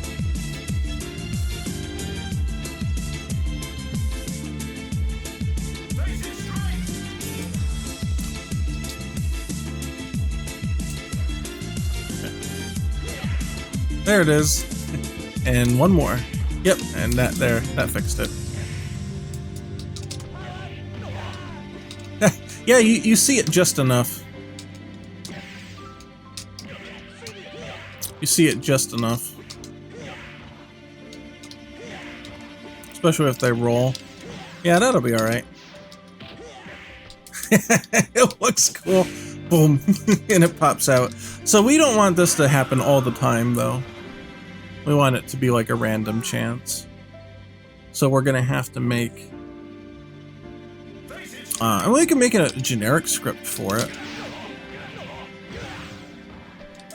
We could make a script that's like random chance to play an animation. Like that. That's a reasonable generic script that we can do. So if we go to stages and script and we'll say play animation at random, or play animation random chance. It'll be a simple little script. We're just gonna look for the super animator. So using super animation. We're gonna get an autofill? Oh, I don't know. Maybe it doesn't have its own subclass or its own namespace. We'll figure it out here. So, private super animator, super animation controller delta time, a controller, and then just copy this here.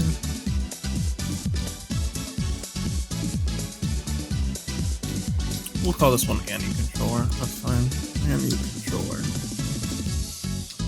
And this will be an auto property. So, or not an auto property, but a property. So get if this is null or unaccessible, then we want to get a component of this.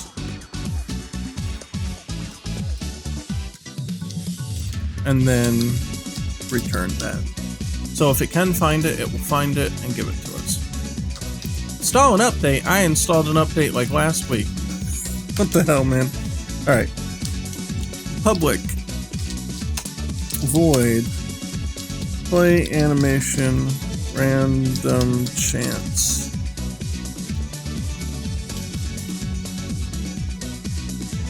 So if that is not available, then we'll just get out of here.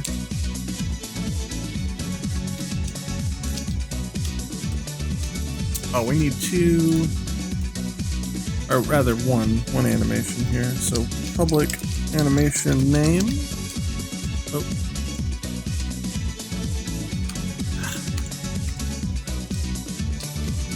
Gonna make me actually have to spell it out.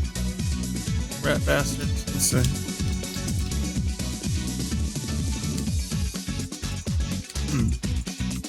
Doesn't seem to recognize it.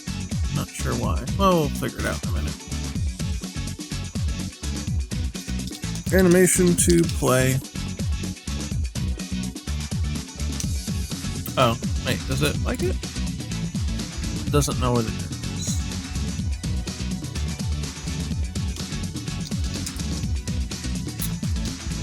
with system. Still not. What do I have in here? Logging Unity? With system Unity? There it is. Okay, found it.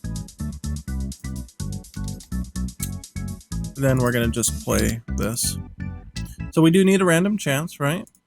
So public int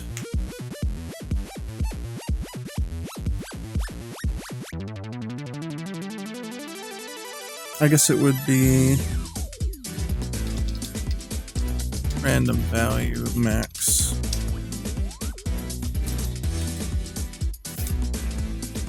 So we're gonna do a minimum value of 1. So we can't set it below 1.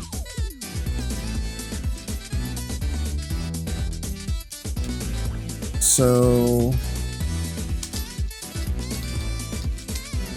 random range between 0 and the max. If it equals 0, if it doesn't equal 0, then we return out.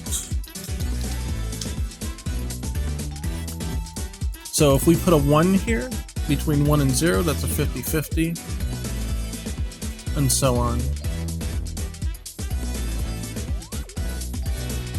Oh, this is obsolete. Use random.range. Okay, hold on. Let's say what was that? Complaining about? Yeah, min and max. So random integer. Minimum is inclusive. Oh, max is exclusive. So we're gonna do max plus 1. That means if you get it a 0 and a 1, exclusive means it will never reach 1. It will be 0 and 0 and 0 and 0. So we want to do 0 and then max plus 1. That makes it 2, which means 0 and 1 are available, but 2 is not. Etc., etc. So if it comes back to 0, but we know 0 is always going to be a valid number, then that's good.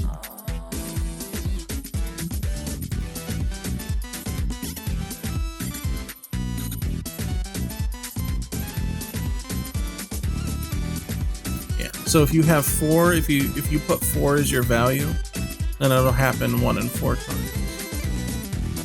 Because it would be basically between... Wait, no, 0 counts, right? So... Hold on. Maybe we don't want to do this inclusive here. If we put a 1, then it'll happen every time. Yeah, that's what that means. If you put a 2, it'll happen 50-50. 1 out of 2 chance, right? Yeah, that's what we want. So we want this to actually just be the value it is. Because if you have a 2, meaning you get a 1 out of 2 chance, the value out of the random will either be a 0 or a 1. And those are your 2 options. That's the 50-50. And then the 2 would actually be the third option, 0, 1, and 2. Then you'd have a 1 out of 3 chance, so you don't want it to do that. That's usually why these things are typically exclusive by default. So if you give this a 2, it's exclusive. It'll never reach the 2. It'll be between 1, 0, 1, and that's it. If that makes any sense. It's a little bit of programmer brain stuff. So if it passes this, if it actually gets a 0 back, it passes this check and it will actually try to play that animation.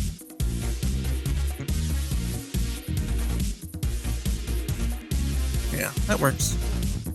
The only danger here is if you bounce them twice, it might actually reset the animation.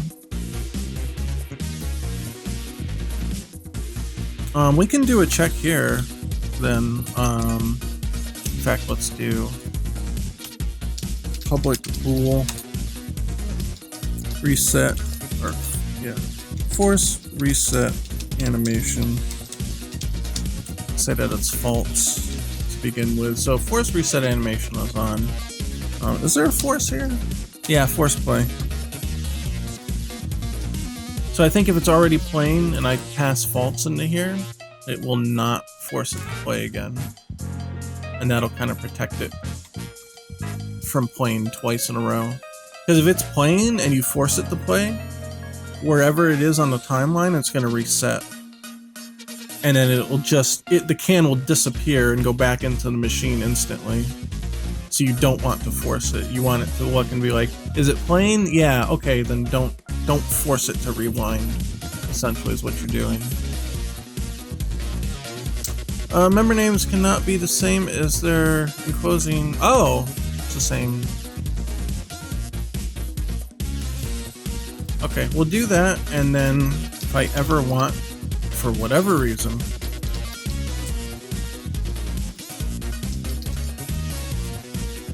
to bypass that, then we're just gonna do a force play. If for whatever reason I want to bypass that. I don't know if I ever use this, but it's nice to have anyway. And that's it. That's all the values we need.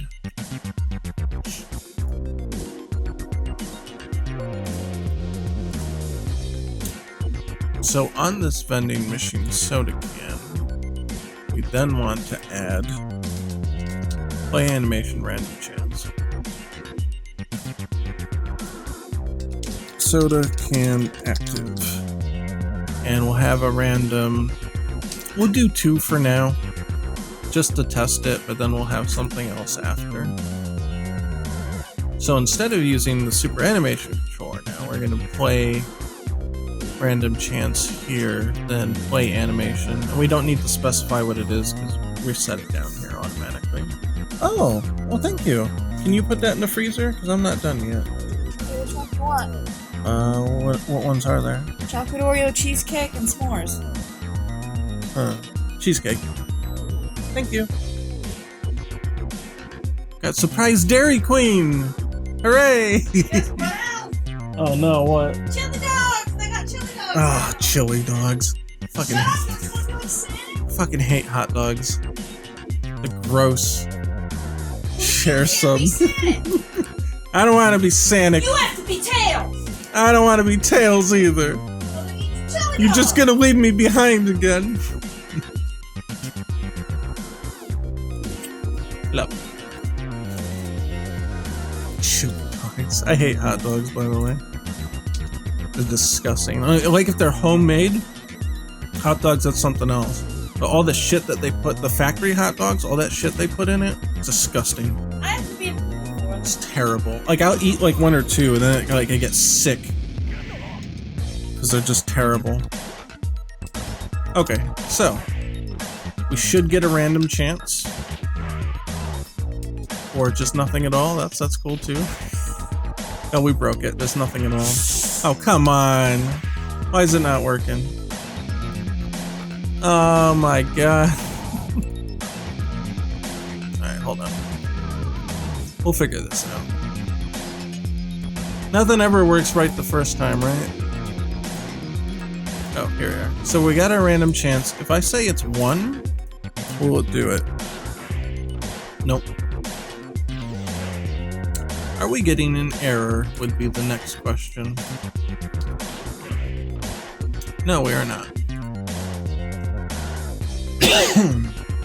Okay, is this even triggering then? So let's do it to the force, and this is why I put these here. Force play animation. Oh. It still doesn't show.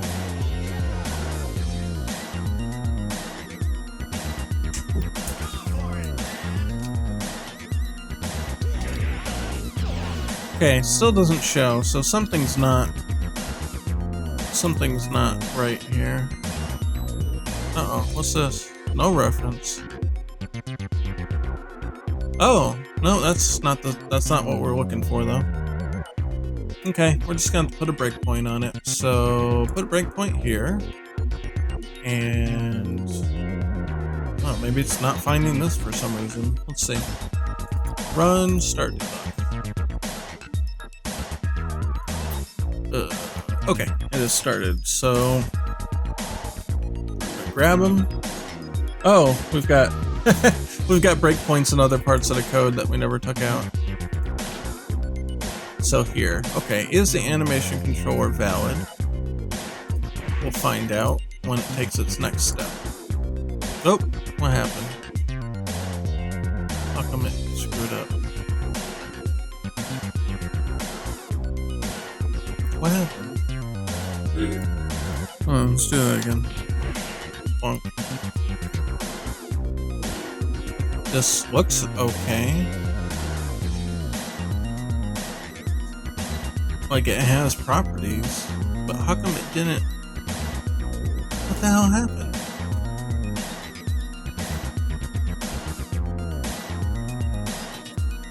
Okay, no, and it tried to play it.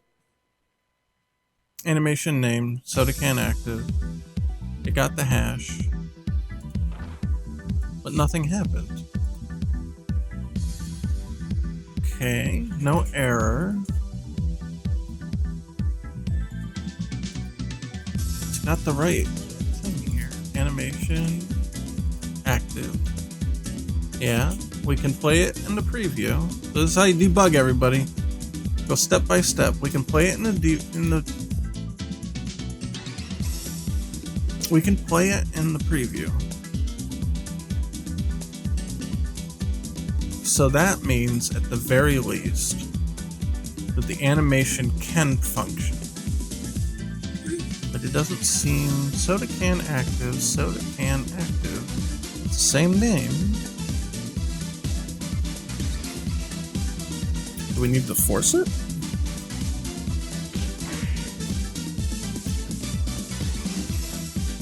Goes here, and it goes here to try to play it. And it's not gonna work. Can't believe you don't like chili dogs. Ah, who would? Sonic! Yeah, Sonic. Look how he turned out. Oh, there it goes. I don't know why, but it's happy now. Maybe I just had to reset that reference. So let's go back.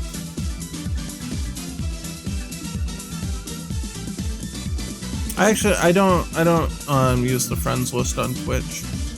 I don't use Twitch for anything but streaming, so I don't do any friend requests on there. I'm never on it, so even if you sent me something on there, I wouldn't even know it's there.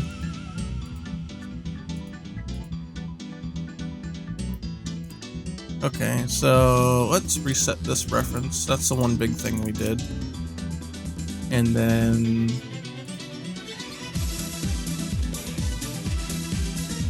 yeah, and that's on play animation. That's good. We did set that to force, but I don't think that was the problem, so... we will...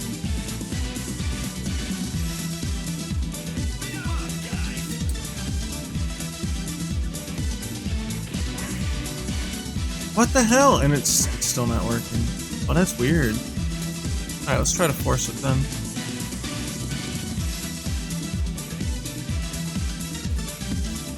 It figures that this doesn't work. Nope, and that doesn't work either. Okay, in real time, let's reset this reference and see what happens. Nope. And the other thing we did is we just kind of force played it, right? So if we do that... oh, thank you. That doesn't work either. Alright, what else did we do? We changed this to be the force play. Does that do anything? Does not, no. Oh, we changed this to 1 out of 1. That doesn't help either. Okay. Ah, what did we do? And it worked. What did we do that made it work?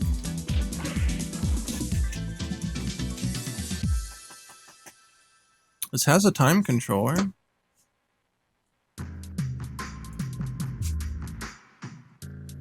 Oh my god. What did we do? What did we do wrong? I don't know. Turn the normal animation on. Done this shit. What the hell? What did we do? You can see it. Oh, hold on. Let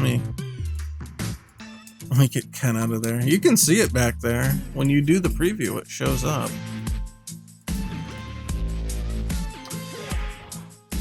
It doesn't show up though. Oh god. Oh my god. Alright, we're gonna do a little bit extra code here. Debug.log.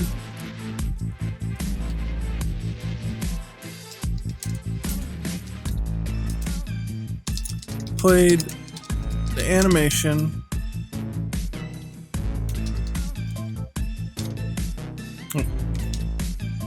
So we're gonna log when we play the animation, and we're also gonna log when the animation did not play. Did not play animation. Random chance failed. And then the big one, we're gonna throw an error if we don't find this. So this one's gonna be log error. Animation controller not found. All big caps there because that's bad. That's real bad. And we're just gonna copy this down here. Remove the random chance because that's the force play. And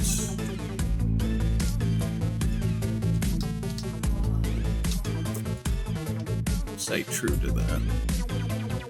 It won't come out till Birdie's in the game. Yeah, for real, right? For real.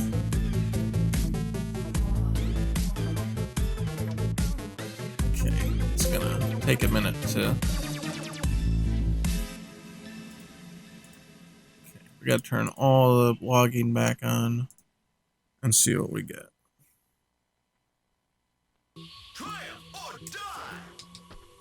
We'll turn off this maximize here for the moment. Okay. Animation controller not found. Really? How the hell is that possible? Get component. Super animation controller delta time. Really? Is that what it is every time? That's why you should do logging. Yep. Controller not found. Super animation controller delta time is here. And yet this thing says it can't find it.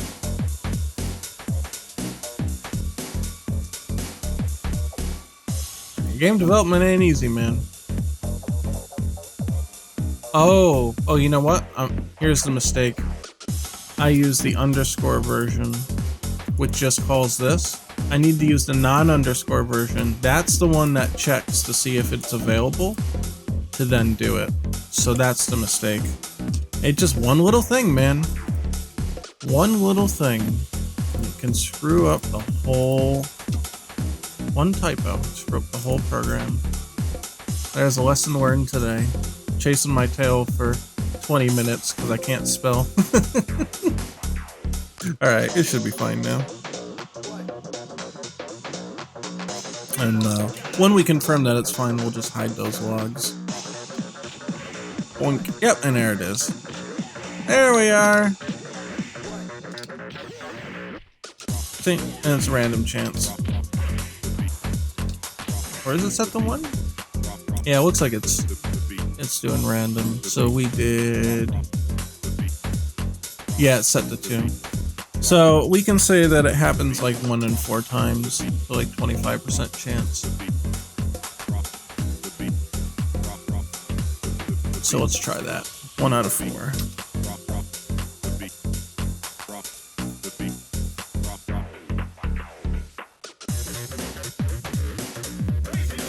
Now we will definitely full screen it this time.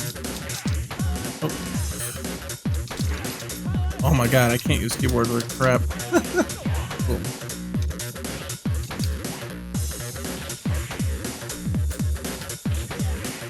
There it is. One popped out.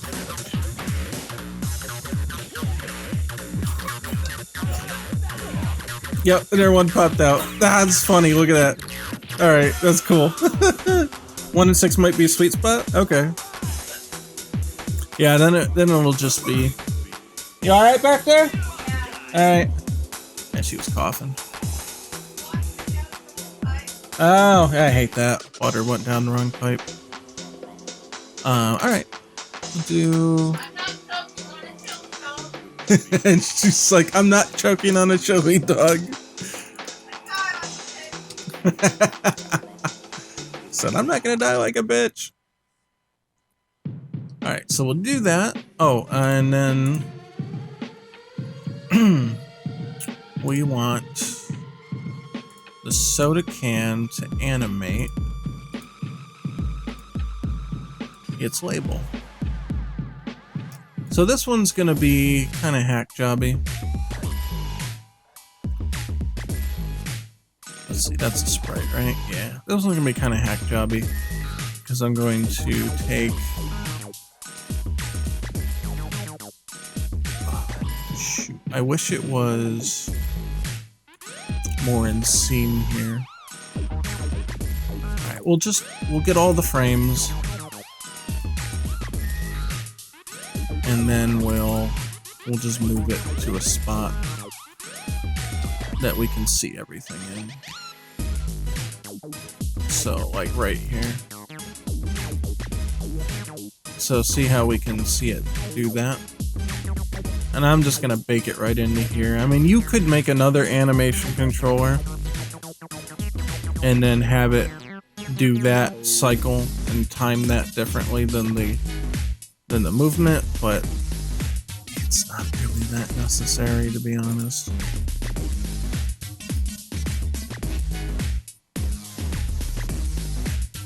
Okay, and so here's the secret, that this is going to have to be twice as long as this. Honestly, probably should be on 2 frames here. So 1, 2, 1, 2. Because it's spinning pretty good, right? Alright, so let's move these over here. And, oh yeah, that's our marker for the where the other one starts.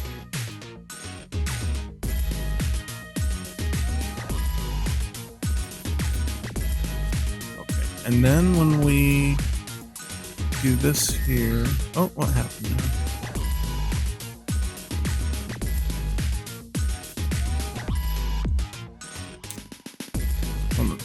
I screwed something up here. Okay, yep, that. Okay. Oh, it went back to blank. Okay, so what I want to do, yeah, is that. So it's spinning, then it hits here, and we're going to change the pattern. So 1, 2, 3, 4. It's gonna be this. 1, 2. This. 1, 2. And then back to this one. Yeah. It's hard to see with the UI stuff in there. But that's the correct one to do. And then we just do this for this one. We might have to do a little slower, but we'll see. Let's do that till the end. You can barely see the label. Oh no, that looks alright actually. You won't even really notice it much because the yellow kind of drowns it out. But at least it's in there.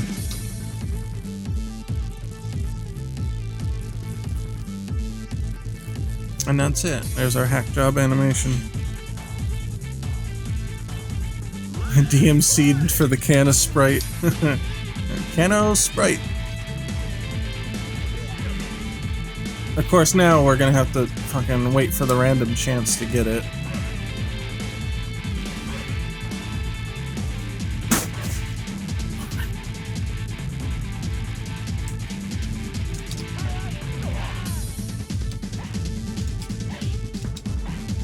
Ah, there we go. Can't do this shit with keyboard, man. Okay, just to test it, we're just gonna turn it to 1. I'm not gonna sit here and hit the random every time. Wait, that's not it. We're over a soda can. We're gonna say it's 1.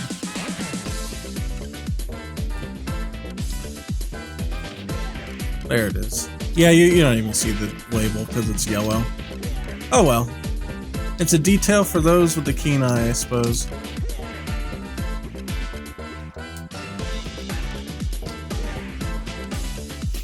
It just looks so funny. It bounces out and goes. I like it. I really like it. I'm glad we added it. Make the can red? Okay. That we can do.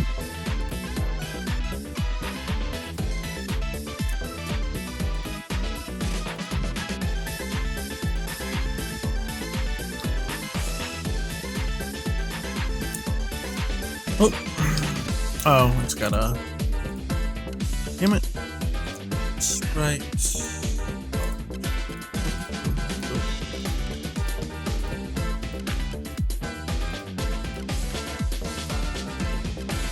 Yeah, you could technically do different colored cans, but we'll have to do a different animation for each one, the way it's set up. Unless we split the can apart and like colored the back of it, and then that just gets complicated. Well, let's try with the red first, just to see what it looks like. Let's see, create palette from current sprite, lock it, save, yes. So soda can? Do we have it here? Alright, hold on. Oh wait, no, that's the active folder. So we need to copy it from here onto here. There we go. Okay. Now it will be in the game. Find the window here. Where? Oh, here. They changed the Unity logo to black now, so I'm looking through my taskbar and I go by it like 5 times before I find it. Oh yeah, so let's temporarily change it to every time. There we are. Oh yeah, you can definitely see it. Oh, it looks cool when it's spinning. Yeah, that looks good. I like it. Boink. I love it. I love it. I love it. It looks great. Boom. It might come out of the chute a little quick, but I don't know.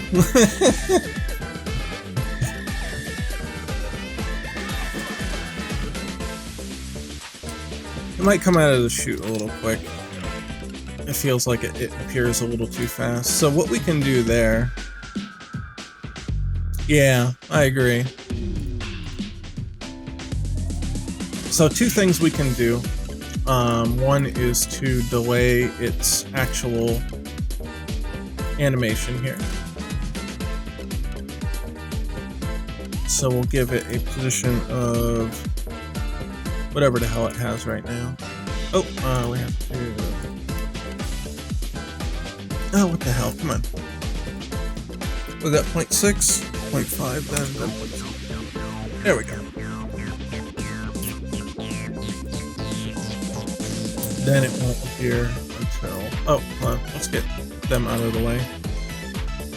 Yeah, in animation preview mode, they don't animate, so they look a little weird. They'll pop around, but they'll be frozen.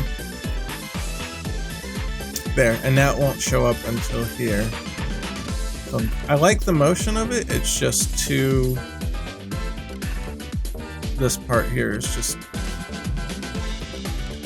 It needs to get delayed. Or it needs to like go slower. And then come up.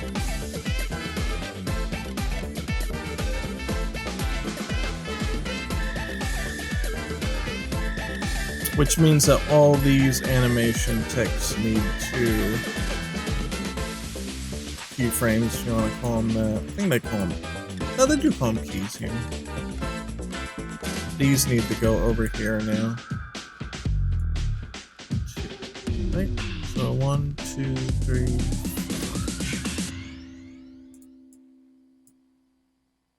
And then the idea here is... like that.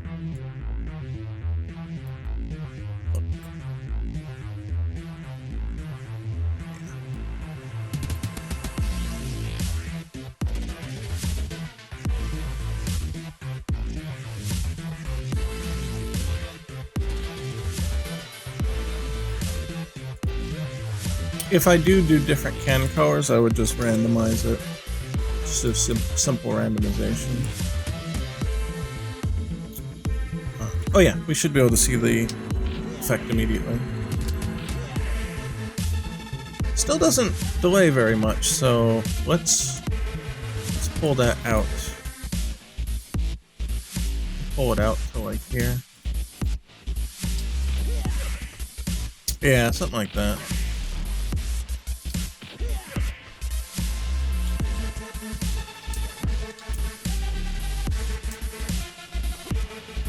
Feels like it should be more. Let's double it. Okay, a little too much. I think like when the flickering is gonna end. Yeah, like that. There we go.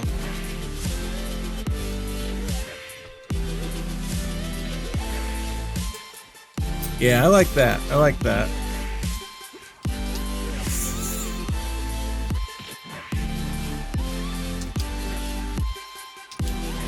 Yeah, I agree. Oh, he's dead. Well, that works. Yeah, I like that. And then, yeah, it's got a 1 in 6 chance of happening. Oh, that's funny. Man, I cannot play with keyboard, man. It's not gonna happen. Oh, that's funny. And then it comes out.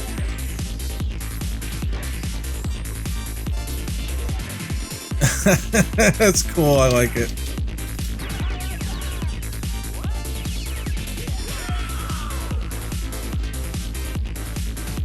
Okay, so the one thing I did want to do real quick here was change the curves here.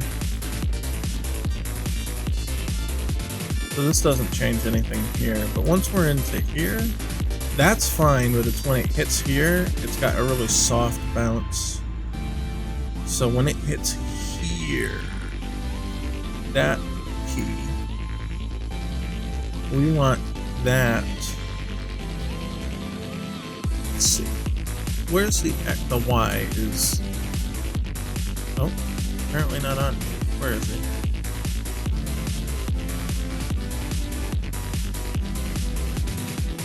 Yeah, that should be nuanced. Why is it flat like that? That's not right.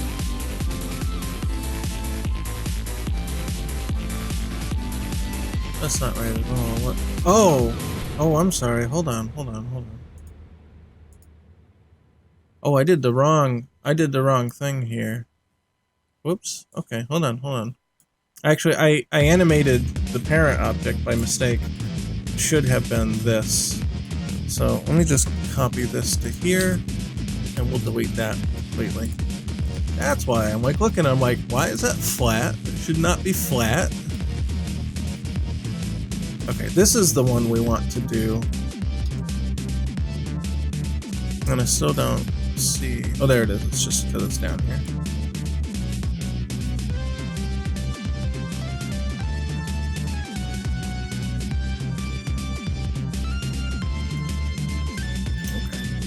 Kind of get it in perspective here for us. Okay. So when it comes here, see how this bends down like nice and smooth? We don't want that. So we want, for this particular tick or key, we want the left tangent to be linear, and we want the right tangent to be linear. I'm pretty sure that's what we want here. Yeah, so both is going to be linear, and then both here are going to be linear. Because see, now this bounces hard and up and down. Instead of curving up, it should boink, should bounce off the surface. So we see it here, slam, slam, and then it goes. In fact, actually, it should be moving forward a little bit as it comes out.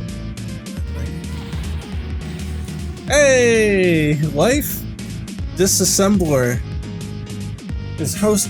That is a morbid name, Life Disassembler. Well, thanks for the host. Oh, that's a morbid name. Holy crap. Oh, well. Use whatever name you want, right? Yeah, so that should be alright.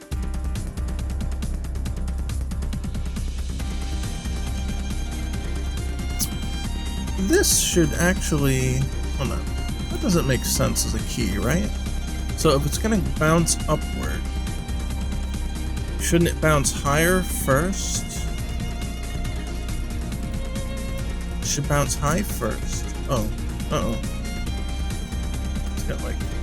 Oh, that was grabbing the wrong one. And then it should come down smoother.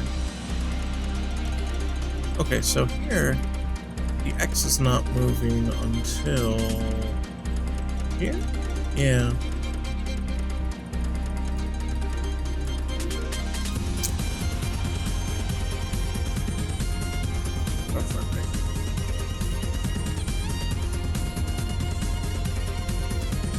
I think I need to get rid of this one and this one. Yeah, that's what I wanted to do. So, when does this start to move? So we want to get rid of this. Hey, thanks! Meant to be more about breaking down my life and fixing things. Oh! Okay. Alright, my bad, my bad. I took that the wrong way. That's on me. It does sound brutal though, yeah. Well, thanks, man. Yeah, there we go. Boop, boop, boop, boop. Bonk, bonk, bonk. So let's see. Dum, dum. I feel like first bounce here is a little quick, actually. Just grab these and give them a frame to breathe. That might work better.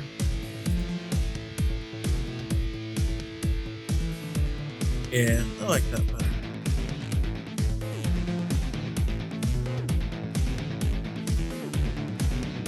That looks good.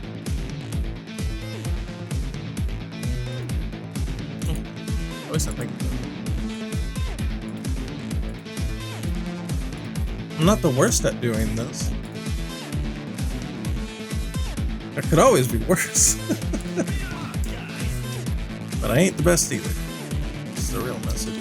Oh, okay. We'll have to force set it to 1. So we can see it every time. Yeah, there we go. There it is.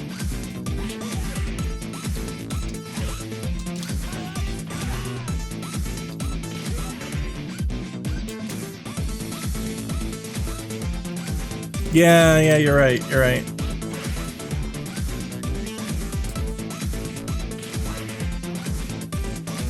You're right, it shouldn't speed up as it goes. So the way to fix that here, the reason that that's happening, I believe, is because we reset the X here, right?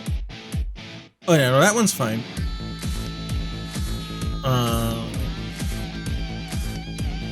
That X is fine. It needs to, this one here, this X needs to go.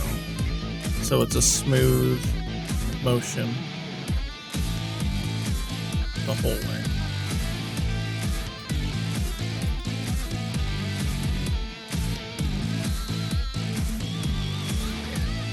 So this might also be curved too, so we're gonna have to take a look at this. Yes, it is curved. So it's gonna have that startup. So again, like we did with the other one, we're just gonna do right tangent linear and left tangent linear. And now it won't have a startup on it. There, now it just rolls out. Autobots roll out, except soda cans. That's it. That's it. Oh, he's gonna die, so let's reset him.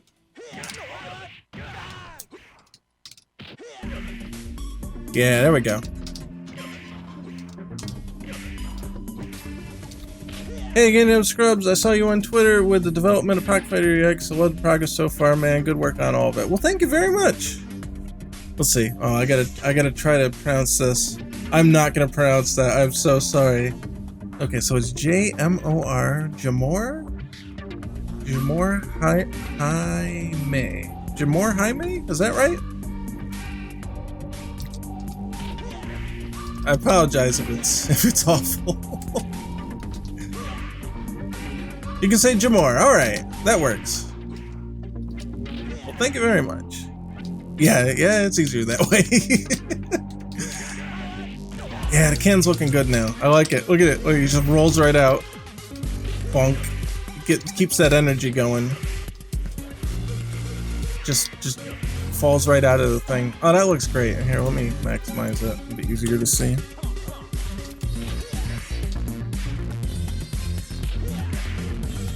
Look at it roll out. It's great. I love it. Yeah, the soda can was a good idea.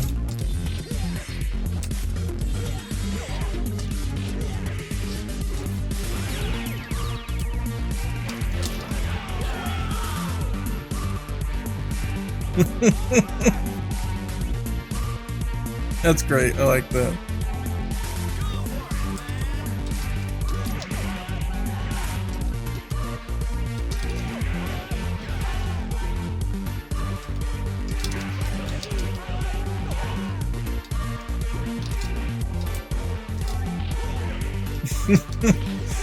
It's good. It's good. I like the bounce now. It's got energy. And it keeps rolling. And it just goes. I like it. I like it.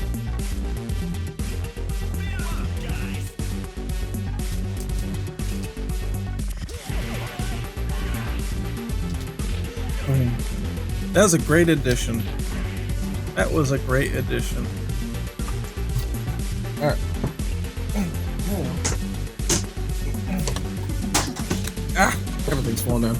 When you get a demo, are you going to send it to Maximilian, dude? I would love to. He does follow me on Twitter now, so maybe he's on the lookout for it. I sent him a message to make him aware of it, but I don't think at this point he's played it. To be honest, I mean, with only 3 characters and no online yet, it's kind of like, eh. Like I can see where he would look at it as kind of like, oh, it's not ready yet. You know what I mean? But he is aware of it. He's absolutely aware of it. I'd imagine he's just waiting until it's actually playable in general terms.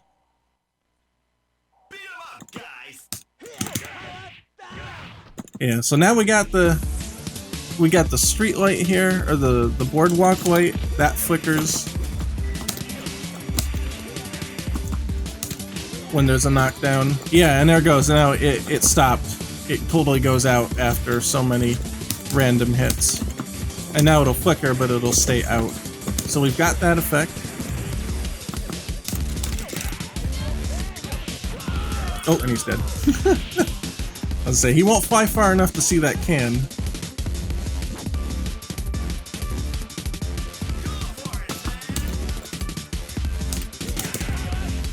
Boom. And then we got the can on the other side. So again, it's going to be set to a random chance. We'll just have it doing it every time now so we can see the animation and debug it.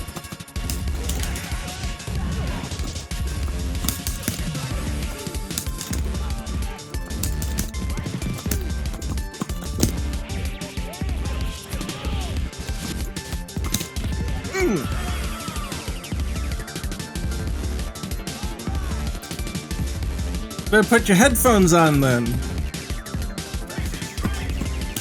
This is my show. I do what I want on my show.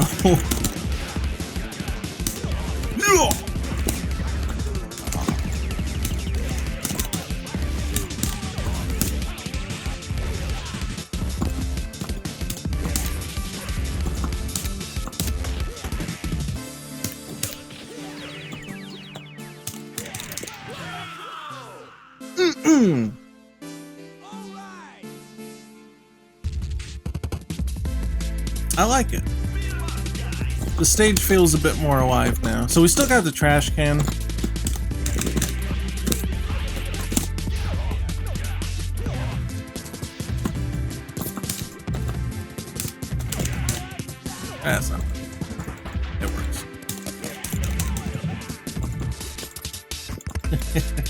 I was gonna say it went anyway, but wasn't. Oh wait, that's not what I want. Ah, what do I want to do here?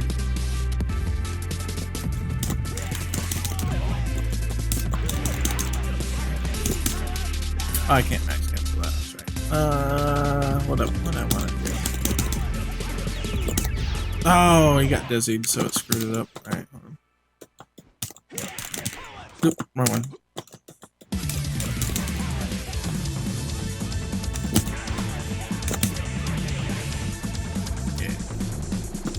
So the wall, or the ground bounce will of course also trigger the fallen state, like the slam to the ground state, and that'll flicker it as well.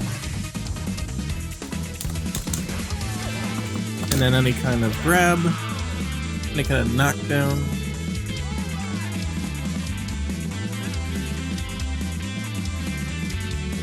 Or any kind of tripping. If I trip him here, that'll happen.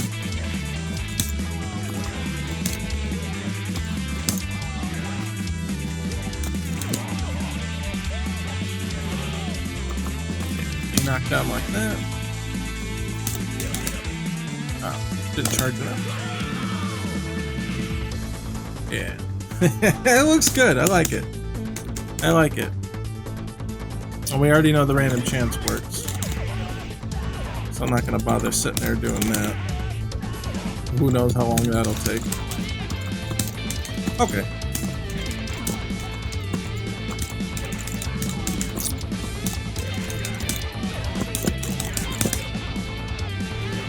Play around a little bit. And that'll be it for today.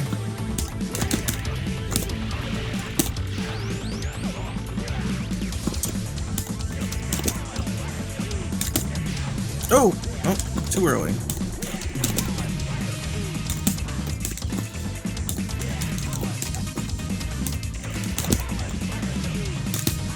Too early. Or too late, rather. Nope, too late. Ah, too early! Too early, too late! Fucking it up. There we go. Go! There we go. Nice.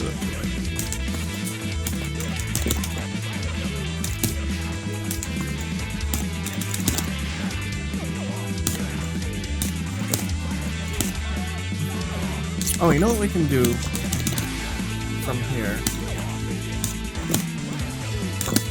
Ah, I didn't charge enough.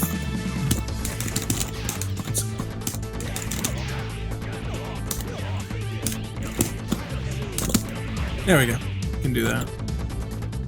So, for 2 meters and a max cancel, you get almost 50%. It's not too shabby. Oh yeah, we can do...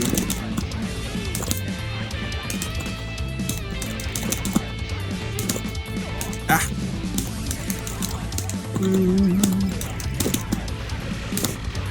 Oops, I did the EX by accident. I'm trying to hold... You can see it here if I turn on... I'll turn on it. No, not frame it. Oh, well, I mean, you can see that too. It's fine. Here on the commands up on the left. So what I tried to do... Because I get hit with the...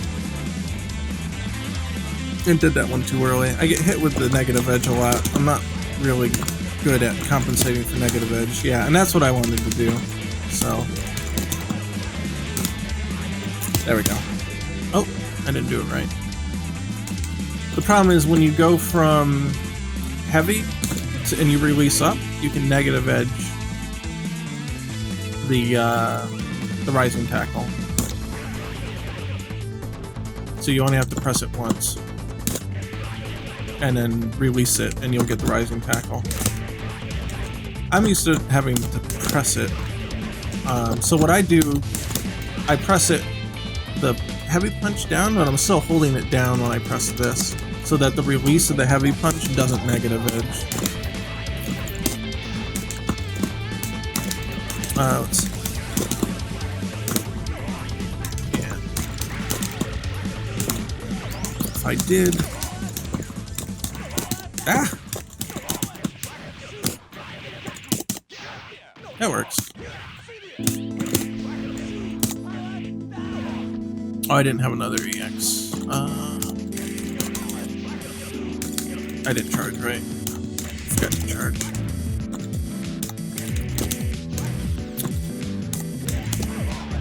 Nope. Do it. Yep, there you go. Except I should have canceled it later. So yeah, you can do it, I just didn't do it right. It's like, I'm pretty sure the frame data allows that. Yeah, so that works. Ah! The minute I try to do it without canceling it immediately, and I did the EX, I did it. The two buttons too close together and you get the EX. And I didn't get it.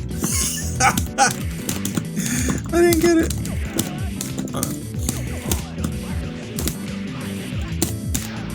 Yeah, there we are.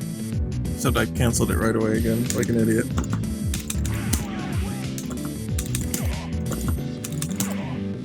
Come on. How do you do this? There, into that. Oh. Oh, that's the other thing we discussed on stream, or I don't know if it was on stream or it was on Discord.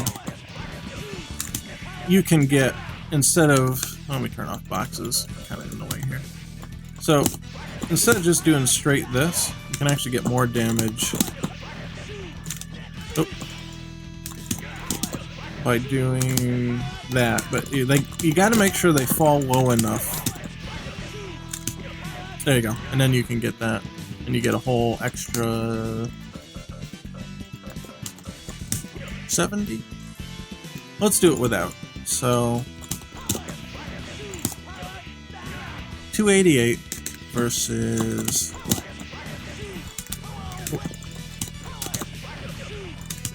ah nope. Nope. Just gonna start off here. Nope, too late. Or too early, rather. There we go. Yeah, versus, holy crap, 331. Holy crap. Alright, it's 175 versus 110. Yeah, wow, okay. So,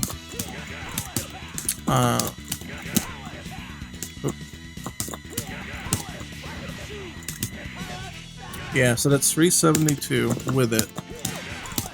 Oh, hold on. Versus, yeah, wow, okay, yeah, that's a big difference. Yeah, always get that extra uppercut in there, man.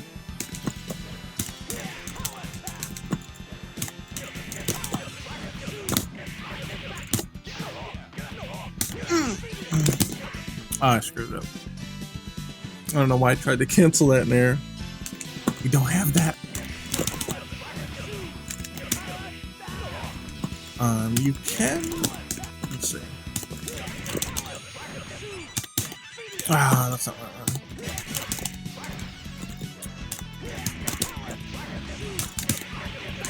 If you get them low enough, you can catch. You can catch the first hit of Rising Tackle. So if you do this, oh, hold on. That. Then you can catch the first hit of Rising Tackle. And get it. Yeah, so when's the Roman cancel? This is almost like a Roman cancel. Sort of has the property. Only some of them can whiff cancel. It's sort of like a Roman cancel-ish. You just can't do it in there. I mean, V-Trigger really is kind of like a watered-down Roman cancel.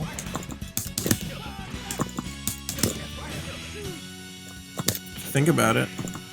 I've heard that a Guilty Gear player was brought on to help design the combat in Street Fighter V. So that would make a lot of sense. I mean, V-Trigger kind of is a Roman cancel. In that way. Can't whiff cancel anything.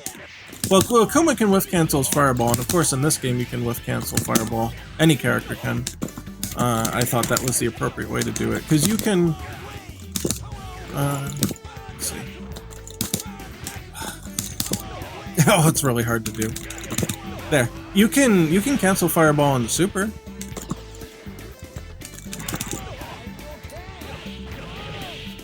So why can't you max cancel it? You know what I mean? Fuck it. Do it. See? You can whiff cancel Fireball into super is what I mean. And Ryu can do it too. I pulled that from Third Strike. So I said screw it. Might as well be able to. Hey! Never Dark Entertainment. Thank you. Thanks for the follow, man. It's those names where there's no capitalization, and I'm trying to read it, and my old man eyes are like, all right, I know this is multiple words, but it's all lowercase. Now let's sound it out in our head. I'm like staring at it. This is giant dead air as I'm trying to figure out what the heck it says. Ooh. Yeah, friggin'. Love that. Canceling Buster Wolf, or from canceling to Buster Wolf from Burn Knuckle, man. Oh, okay. It's Jamor. It's just his other channel. Okay, so you have a game dev channel too. That's cool. That's cool. What kind of stuff you do on there? You do Unity stuff, Unreal? Or you do your own engines? What you do?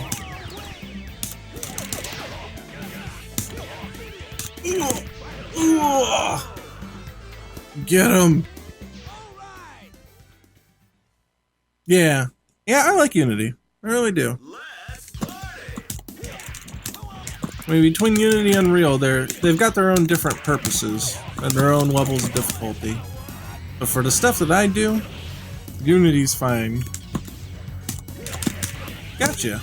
Yeah, get back into it. It's always good to get back in. Let's see. Oh. I love this combo. Because no matter what side you get on, it doesn't matter, because you're using Rising Tackle. You're using his forward heavy kick in air is his cross up, and then you just you just Rising Tackle it, and it will hit.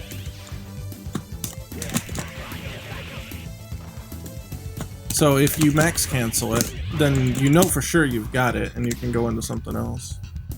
Well, you can do. Ooh, that's right. You can do Buster Wolf after it. Forgot about that. Oh, that's clean. A nice clean 50%. As long as you got the max, of course. But that's an all resource kind of combo.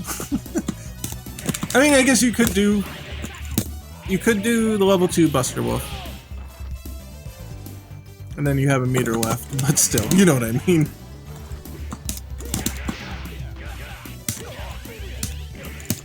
Ah, that was a poor decision. I should let him come down and then did this. Oh well. Anyway, so I guess we're done.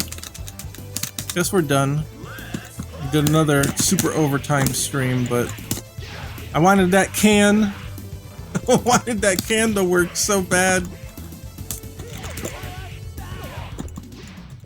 Ah, I thought I had Buster Wolf.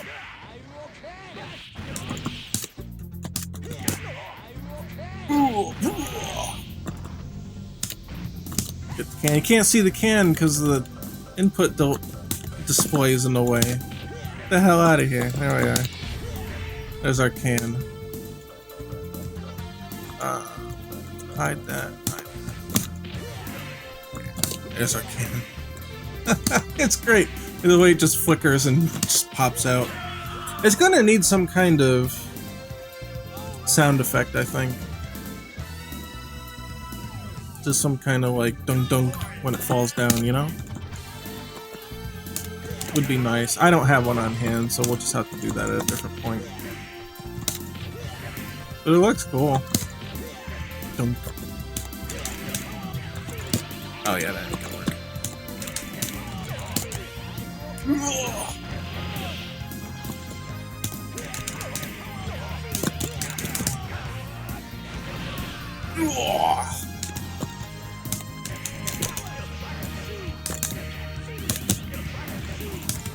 Ah, screw that. Yeah, like tink tink. Yeah, exactly. That's what I was thinking of.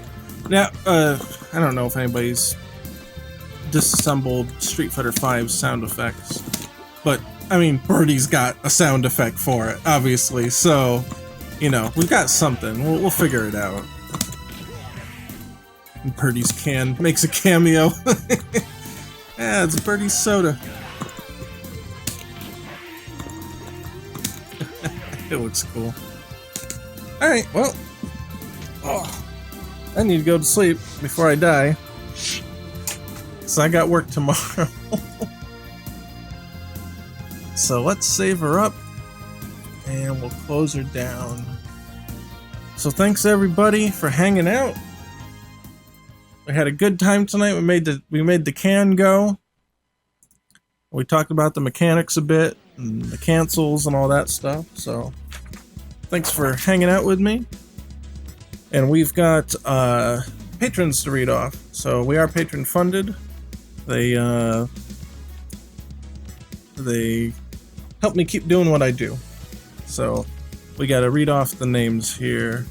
We got Zombie Killer, Miguel Tabasco, AJ, Angel, Awakened Emperor, Bryce Nagalingum, sorry to say that right, Corporal Chungus, Jose Martinez, Mike Cruz, Uncle Roy, Rui Luis, Slugs Gears of War, Karen Williams, Anthony Moniz, D-Money107, and LD Walker. Thank you very much. You help keep the lights on for the stream. And help me do what I do best. Or, well, do I do it best? I don't know. I'll let you decide that. But the link is in chat, links in the description if you want to help. And Scrubbot is dead. Scrubbot died. Hold on. Is he? Oh, there he is. He came to life. He came to life. Oh, he's not. Oh, he's not doing good. Scrubbot's freaking out over there. Let's see. Will you give us the Discord link? There's the Discord link. Alright, so if you're watching this on LBRY or YouTube after the fact in the future past. Oh! Whoa! Let's see. The Kurowi Kaze? The Kurowi Kaze? Thank you for the subscription. That means a lot, man. Kuroy. Sorry, Kuroy. The Kuroy Kaze. Kaze. Yeah, Kuroy Kaze. Cool. Awesome. Thank you. Thank you very much. We'll be back on Sunday, the 28th, June 28th at 7 p.m. Eastern Standard Time, and we're going to play a game we haven't decided yet. Maybe we'll do a poll in Discord. And then on Monday, next Monday, at 8 p.m. Eastern Standard Time, we do more Pocket Fighter EX development. So we'll see what that entails. We got the can out of the way. Maybe we'll get the garbage can next time, right? Yeah, I appreciate that, man. Thanks. Hold on, the link. Is it download? Yeah, there you go. There's the link to the current public build, if you want. You can play the last publicly released version on there. And then you can hit up the Discord, keep in contact with us. Oh, you have? Oh, okay, okay. So you're waiting for the new version. Yeah. Looking forward to that 1.0. Okay, gotcha. All right. So, yeah, and then, so if you're watching us on LBRY and YouTube, the links and stuff will be down below. You can catch me on Twitter at MarkDWiz, and then that's pretty much it. So I'll see you guys next Sunday and Monday. And scrub out!